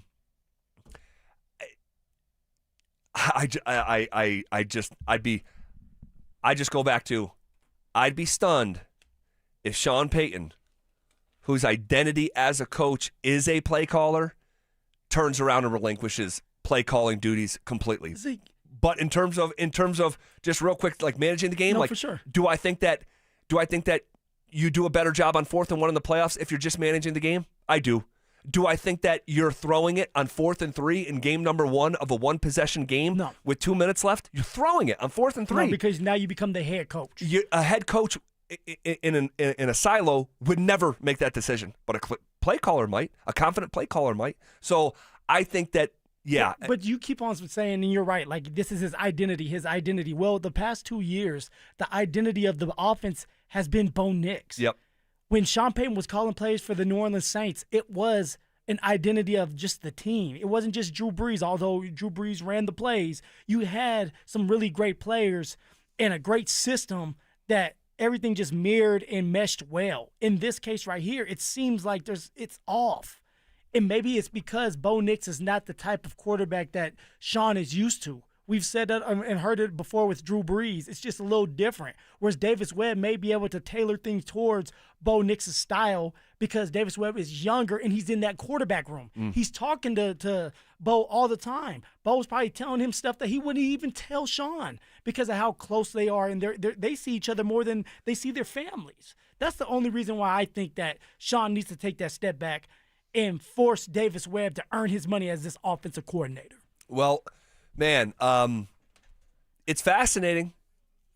It is. Time will tell. Time will tell. Time will tell. But this is a big boy conversation. Just an absolute big boy conversation. On the RamosLaw.com text line, 303-713-1043. I would be shocked if Sean Payton ever relinquishes play calling while he is a head coach in the NFL. He's too much of a control freak to let that go. Yeah, I mean, that's Makes sense. Sort of where I'm at, and Sometimes you just got to change. Change is hard. And letting go is hard. To something. It's his baby too, right? That's like at some point we're gonna have to let our kids go to college. Ugh. My wife is gonna just be balling, and I'm gonna be balling too until he gets his ass in that dorm room and say, "Bon voyage, I'm out of here." Well, I can't even imagine that. I think about the freedom, Z. You running butt ass naked through the house, no kids. I you know you like that. My 4-year-old told us this past weekend that she wants to live with us forever. Oh. And I'm like, that's hard. That sounds like a perfect plan, Mia. Yeah. Like that sounds like a perfect plan. So real quick, yesterday I brought my son golfing. Yeah. And we went out to South Suburban. And it was like a Daddy Owen day, and we do this every once in a while where it's just, our day together. And so we went and got haircuts together, we went and got lunch together, and we went golfing together. And he just loves sports. Like he's crazy about sports right now, crazy. And he loves golf. And so I bring him out to South Suburban yesterday, and we're on the second hole, and it's a 140-yard par 3. I have my 8-iron, and I hit it. I know I hit it well. I'm tracking the ball.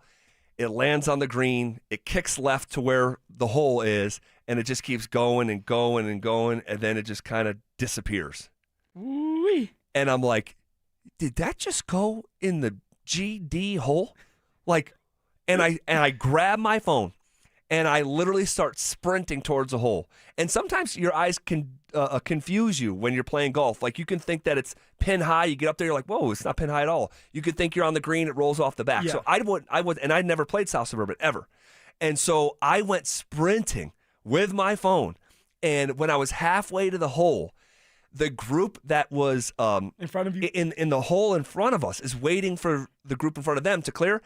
And they have their hands up and they're cheering. And I'm like, holy smokes. Lo and behold, Phil, I go up to that damn hole, and there my ball is in the hole. I hit a freaking hole-in-one on a 140-yard par 3. You can be a great golfer. Like, my father-in-law is like a 4 handicap. He's almost 70. He's never had a hole-in-one. My buddy Steve Tedesetter, he is in his 70s. Fantastic golfer. Never had a hole-in-one. I'm a 28 handicap.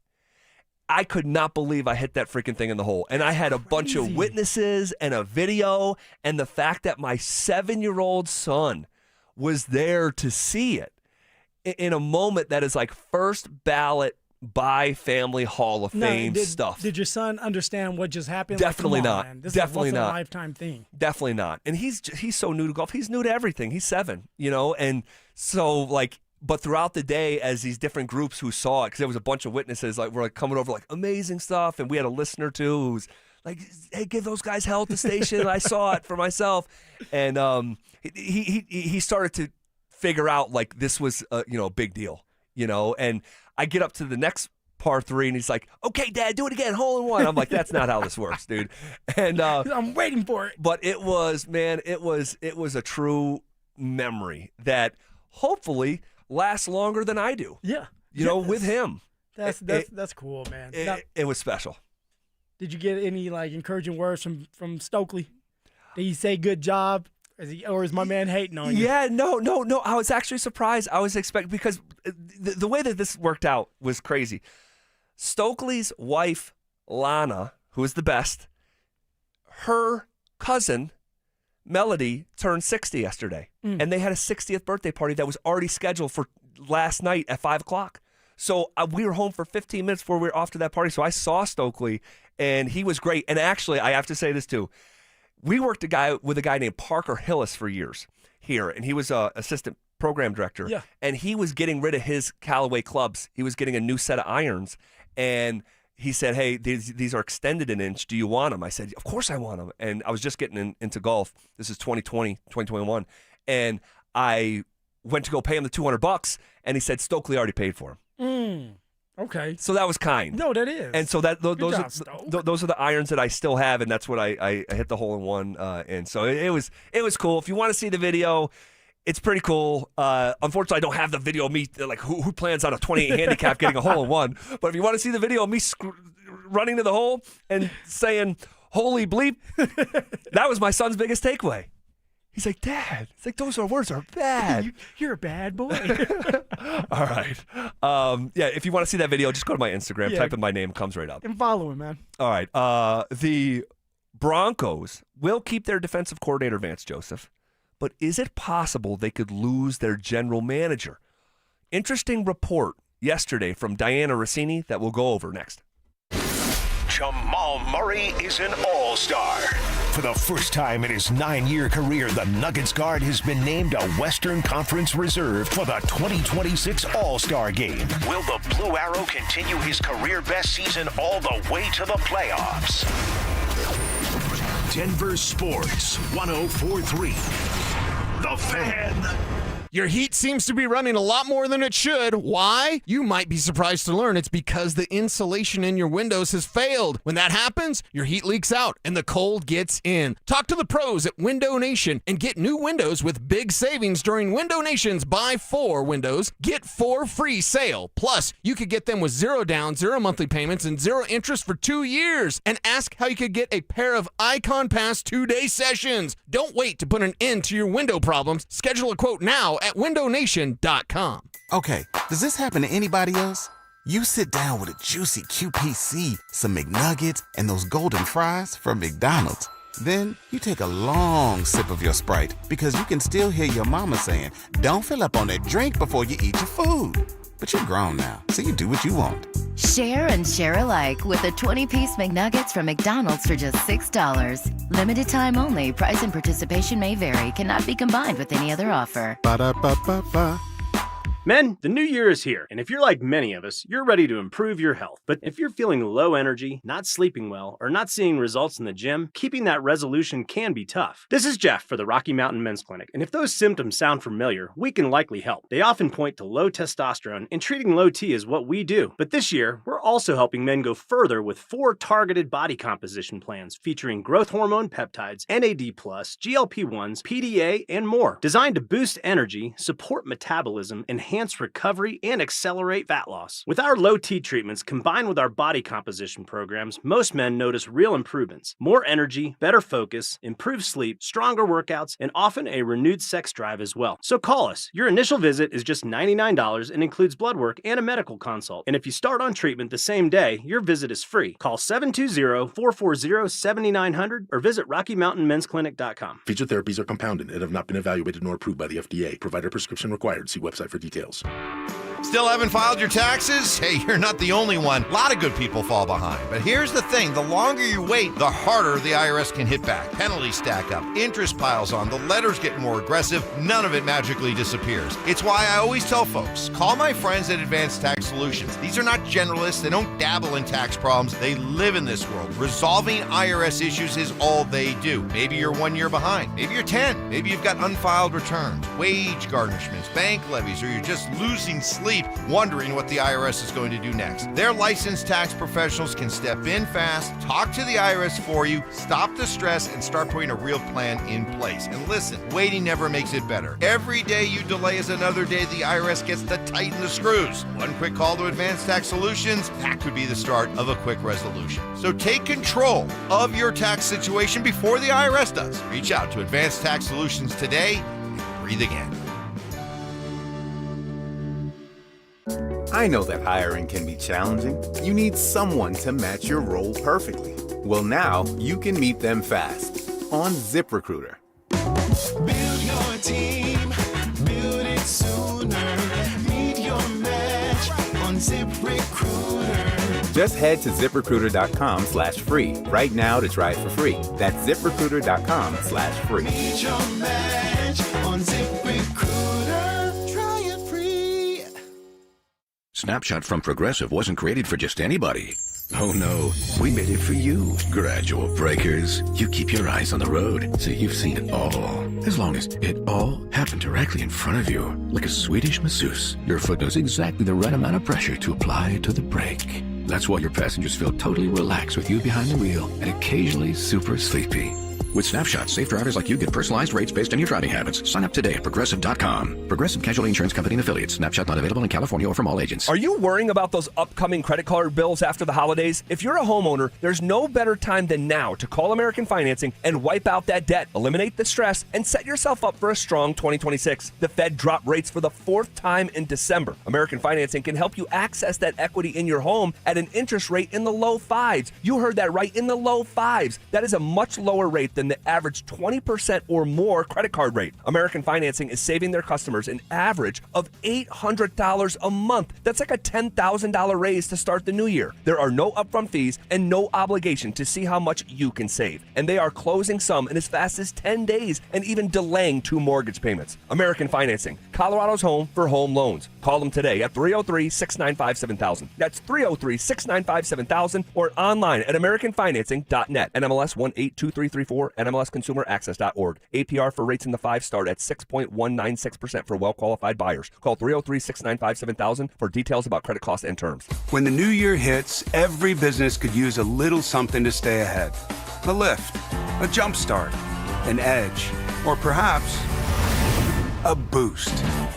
Like the all-new 5-year business boost from Comcast Business. It's the certainty of a price lock for 5 years on qualifying internet bundles. Plus, you'll have the most reliable Wi-Fi with our best equipment, so your whole team can stay connected at a great rate. And to sweeten the deal, ask about a $500 prepaid card when you add 2 lines of mobile. It's the boost your business deserves. So sign up for the 5-year business boost and get a 5-year price lock on ultra-reliable Wi-Fi. Plus, ask about a $500 prepaid card. Comcast Business, powering possibilities. Ends 3/22/26. New customers only. 1-year contract required for guaranteed rate. 5-year pricing applies to monthly service charge excluding taxes and fees. Best Wi-Fi based on Open Signal Awards USA Fixed Broadband Experience Report, May 2025. It's The Drive with Zach By and Phillip Lindsay on Denver Sports 104.3 The Fan.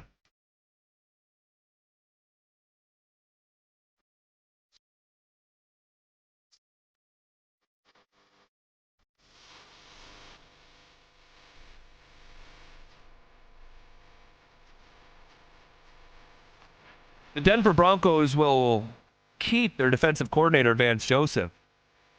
But does it live within the realm of possibility that they could lose their general manager?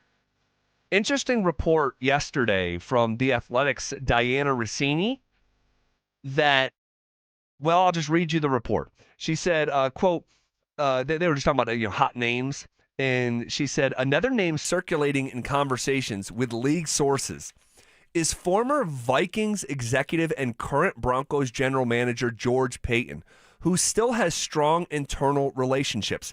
Payton remains under contract with Denver and is well regarded by both Broncos ownership and head coach Sean Payton, end quote. Jeremy Fowler also said in early January that in terms of an extension for George Payton, he was saying how the drafts have been successful, but Fowler said perhaps Denver works out an extension this offseason. But if he became available for some reason, he'd be a hot GM candidate, end quote. What do you make of George's name being associated with his former employer where he was at for 14 seasons? You know what, Z? It makes sense for George. George has so many relationships, and one thing about George Payton that I have heard and understand is like he has done a great job of building relationships with so many people, not just the players, but people up top at the front office. Honestly, when George decided to take the general manager job here in Denver, I heard that the president and maybe even the general manager or the owner were sad, and tears kind of fell down their cheek because of losing someone like George Payton, who's actually a good dude, really, really a good dude, smart when it comes to talent evaluating the talent in the draft. And, so I could see a situation where if Denver doesn't decide to extend him, then he can go to the Minnesota Vikings, who don't have a general manager right now, and you go from there. It's going to be interesting, though, because why, if you're Greg Penner, would you want to lose someone like George Payton, who's starting to hit on all his draft picks? He seems like he's a great duo with Sean Payton, and you're starting to win a bunch of games with those two. Yeah, you wouldn't want to lose him. It's just a matter of like, well, first of all, we have to say this from like a logistics standpoint. One, George Payton's under contract for one more year. Yeah. Okay. The Vikings GM job is open right now. Exactly. So, like, if the Vikings really wanted George Payton, like really wanted him, you have to give something up for him, would they offer a second round pick for George Payton? And if George Payton communicated to Greg Penner, like, hey, you want to know what? Like, it's been a really good run here, but that was home, and I just feel better with Minnesota. Yeah, and there's also an element with Sean here where Sean's really the boss. And we have to remember, when Sean was interviewed by this ownership group, George Payton literally wasn't allowed in the room. And so if you're George, like, Sean gets credit for Bo Nix. Sean gets credit for Troy Franklin. Sean gets credit for, like... Sean's getting majority of the credit for the success that's happening. Yes. And so George is kind of in the background, and Sean's the face of this thing. Not that you would want to be the face of an organization as a GM, right? No, but I think there's something to be said because whatever George wants to do, he's got to clear through Sean. He kind of works for Sean in a way. And I know it's a partnership. Yeah. But if there's a disagreement and Sean really wants this and George really wants that, who do you think's going to win?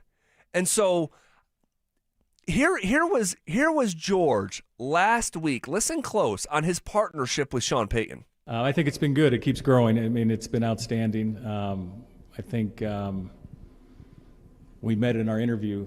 I think he refers to that interview, in Westlake, and I knew then we would be aligned in how we wanted to build this, and that's just continued to grow. And how much he loves the draft process, the personnel process, and not only does he love it, he's really good at it. I mean, he's really good. He knows what he wants. He articulates it well to all the scouts. So we all know what a Denver Bronco player at this position should look like. His staff is really good at it, and so we enjoy being around each other. Not always easy. It shouldn't be easy. Winning's not easy, but I just think it keeps getting stronger. I'm very fortunate to have him here with me. All right, so it's mostly glowing. For sure. But there's also some things, if you're listening through a certain filter, like it's not always easy working with Sean. And it's not supposed to be easy, and winning's not easy. And okay. That their partnership is growing. It's growing. All right, that means it was probably off to a rocky start, and it's getting better. Trust, right? Trust is a big thing with Sean. Trust is a big thing with Bo. All right, trust is a big thing with anybody. But also, he said Sean Payton loves the personnel side of things. Yeah. And that's George's job. He said he loves it, and he's good at it. And I just think to a certain degree, if you were looking for reasons, because this has turned into an incredible situation here in Denver. So why the heck would someone want to leave this situation where you found a franchise quarterback, back-to-back years in the playoffs, ownership group that spares no expense. Yep. You're about to move into a new facility. You're about to build a new stadium. You are also about to be out of cap hell where you can, push the right buttons in free agency. But at the end of the day, he would have autonomy in Minnesota that he currently doesn't have here. So what does George value? I don't know. I genuinely don't know. He may be A-okay with the current setup and sort of being second fiddle GM to the head coach. Well, he was first fiddle before. He was first in line when George was here and Sean wasn't. And how did that look? Not great. It didn't look great at all. And then Sean gets into the picture. You end up getting rid of Russ. Everybody was upset with it because of the cap hell part. But Sean ends up taking this team, the first year he was here, almost to the playoffs. Second year in the playoffs. Third year, one game away from the Super Bowl. So, they kind of do. Sean and George go hand in hand. So George has to also remember, well, when I was just solo dolo, it wasn't as good as it is when Sean's here to help me out. It's a partnership. Now, I don't know what Sean, like you just said, what does he prefer? I feel like everybody wants to have the freedom to do what they want, but also you want somebody that's going to hold you accountable, and you guys can piggyback on each other and push each other so that you can get the right players in the building so everybody's successful. Well, I'll read you a quick RamosLaw.com text. It's somebody wants George Payton. He's not nearly as good as you all make him out to be. By George, we can get our own coffee. Man, I would be careful with that tone. Yeah, you're talking about a guy who drafted the Defensive Player of the Year in Pat Surtain. Oh, it was an easy pick. It was tough. No, it wasn't even the first DB picked. That was J.C. Horn. He drafted a first-team All-Pro in the 3rd round.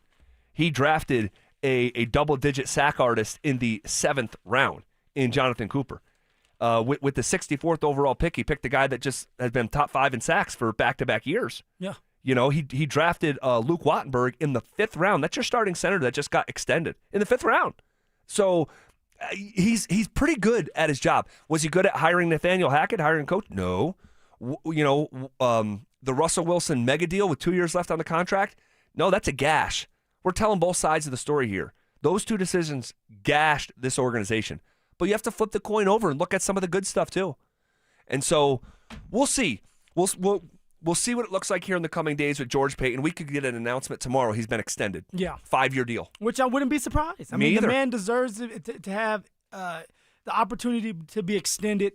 He's done his part. It seems like George and Sean have a good relationship. Both have a good relationship with Greg Penner, and it's all about winning. It's trying to get to a Super Bowl. There's unfinished business. So go ahead and extend George Payton so that he can continue to do what he's doing as a talent evaluator. All right. If you want to react to that, RamosLaw.com, text line 303-713-1043. Hey, real quick house cleaning thing. I told my story about getting a hole-in-one and said it's on Instagram. I forgot it was a story, so it disappeared. I've added it to a highlight. So if you want to see that video, just go to Instagram and click on the hole-in-one highlight there.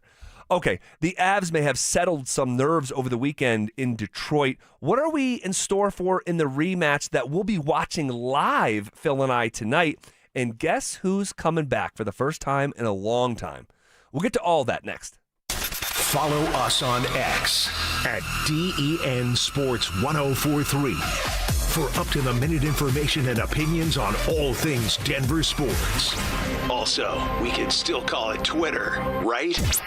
Denver Sports, 104.3 The Fan, DenverSports.com, and the Denver Sports app. Joe Fallon did something smart.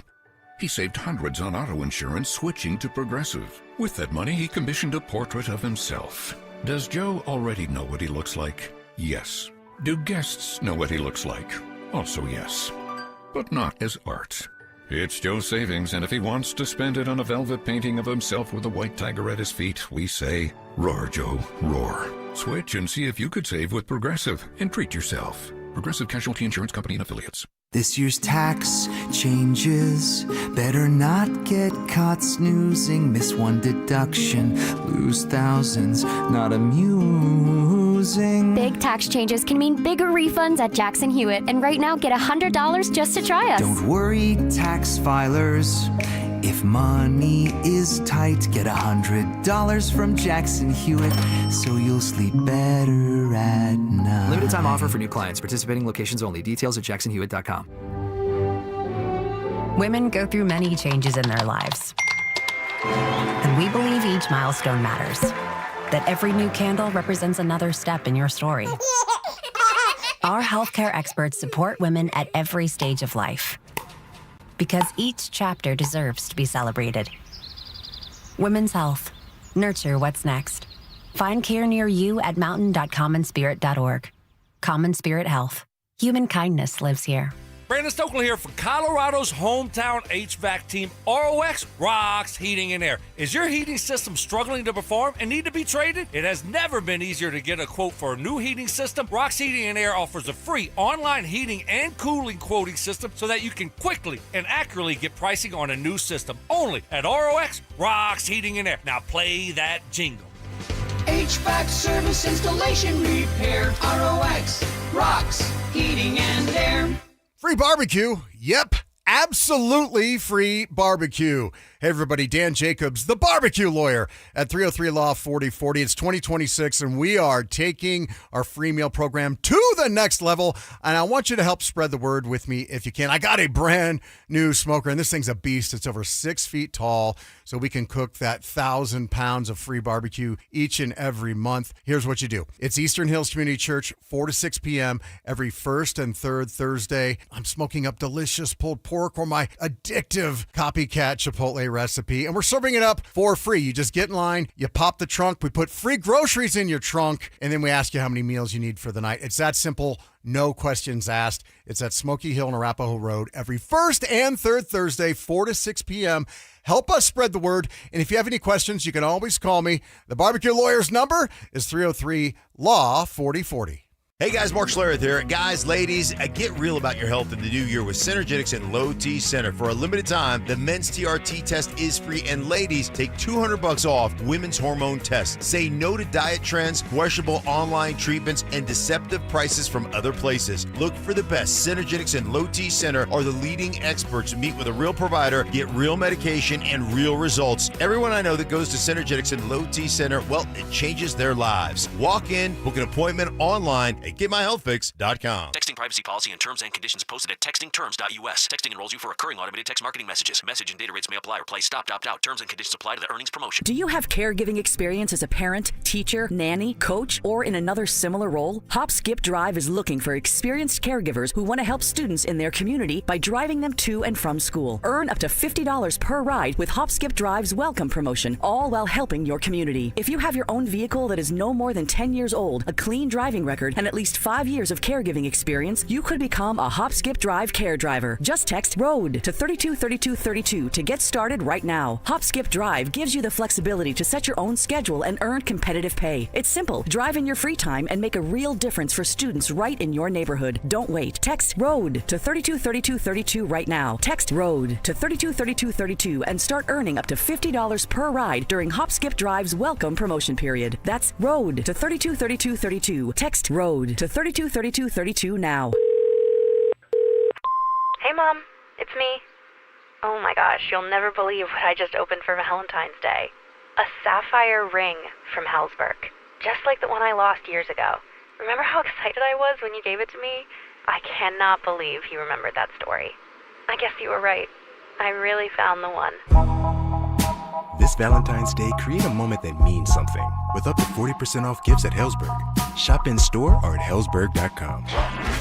Stay up to date on the Broncos and the latest news from around the league with our NFL insider James Palmer, exclusively on Denver Sports 104.3 The Fan. Mondays on The Rundown with Richie Carney, Tuesday afternoons on The Drive, and Friday mornings on Stokely and Evans with Mark Schlereth, all season long. Denver Sports 104.3 The Fan, DenverSports.com, and the Denver Sports app. Denver Sports 104.3 The Fan presents.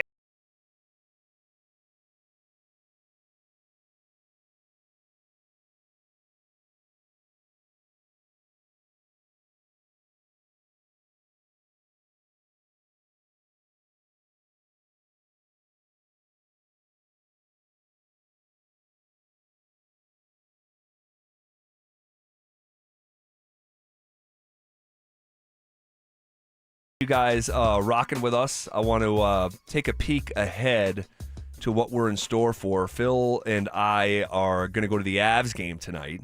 So if you see us, say hello. Really looking forward to this rematch with the Red Wings from over the weekend, a curb stomping 5-0. We'll get to that in just a second. But first, I am calling all wrestling super fans. We have your chance to go to Las Vegas for the biggest pro wrestling event in the world. It's the Superfan Send-Off presented by 303 Law 4040. Here's what you get. A pair of 2-night tickets. It is a 2-night event to this incredible sequence in Vegas. Round-trip airfare for two from Denver to Las Vegas, 2 nights hotel stay, and a $500 Visa gift card. For more information and to enter, head to DenverSports.com/superfan, brother. All right. The Avs. Yeah. Did they settle some nerves for you over the weekend? They had lost, and I know they had accumulated some points in overtime with some of those losses, but they had lost 8 of their last 12 games. Yeah. They come out and absolutely dominate the Detroit Red Wings wire to wire. Was never in doubt. Did they quell some of those nerves? Yeah, it was good. It was definitely good to see the Avs finally win this game, right? They were on a 2-game losing streak, and it was like, okay, let's get back to what we do best. That's whooping some ass, whooping a can of whoop ass. And just to see the star power, Nathan McKinnon, 2 goals, 1 assist, right? 3 points right there. To see the depth of the team on display. Yeah, Brett Burns with the goal. Yep. Parker Kelly with the goal. Ross Colton with the goal. Like, it's good to see that. And also to remind people that to relax, to calm down. This is a long season, and these guys are getting ready to go on a break, and a lot of our players are getting ready to start playing in the Olympics. Yep. So we don't know if they're cashed out. No, that's no excuse. It was an unprofessional approach, the couple games that they were losing, not too long ago. But this was more of a professional approach against the Red Wings the first time here, and they were able to shut them out. 5-0, wedgie or Blackwood in between the pipes did a great job of having that bounce back. So it eased me a little bit to see the Avs doing what they do best, and that's win. Yeah, a third shutout of the season for Mackenzie Blackwood. You know what? It wasn't just that the Avs were losing. It was like how it looked when they were losing, like and how it actually fell. Like they lost in Montreal 7-3. Yeah. In Ottawa 5-2. At home against Philly 7-3. I mean, Nashville at home 7-3. Yeah, they were going through it. They really were. It didn't look like a good hockey club. I said on Friday to you, I said this team can lose to anyone in the NHL right now. And so for them to come out and pound Detroit 5-0 in the way that they did, you mentioned McKinnon with the 3-point night, 2 goals and an assist. That was his 699th assist. So there is a pretty good chance that tonight, when we are in the Biggity building, let's go to see Nathan McKinnon's 700th assist. That would be incredible. He's the first player in the NHL this season to get to 40 goals after scoring his 39th and then 40th in Detroit. He's got a 6-goal lead, dude, against Connor McDavid for tops in the league. And you mentioned it was a nice blend of high-end star power scoring with Nathan McKinnon, but also the depth scoring on display.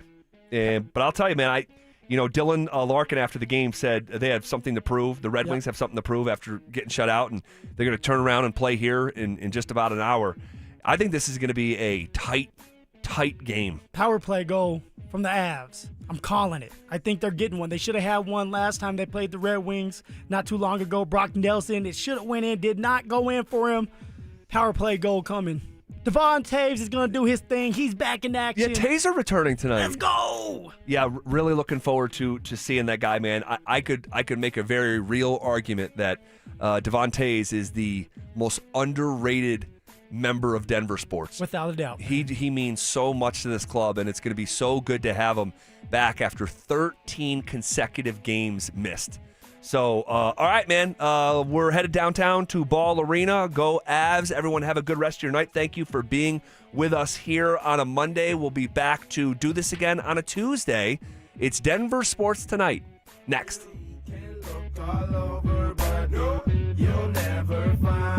The champ! Are you ready? Do you consider yourself a super fan? Well, now's your chance to prove it.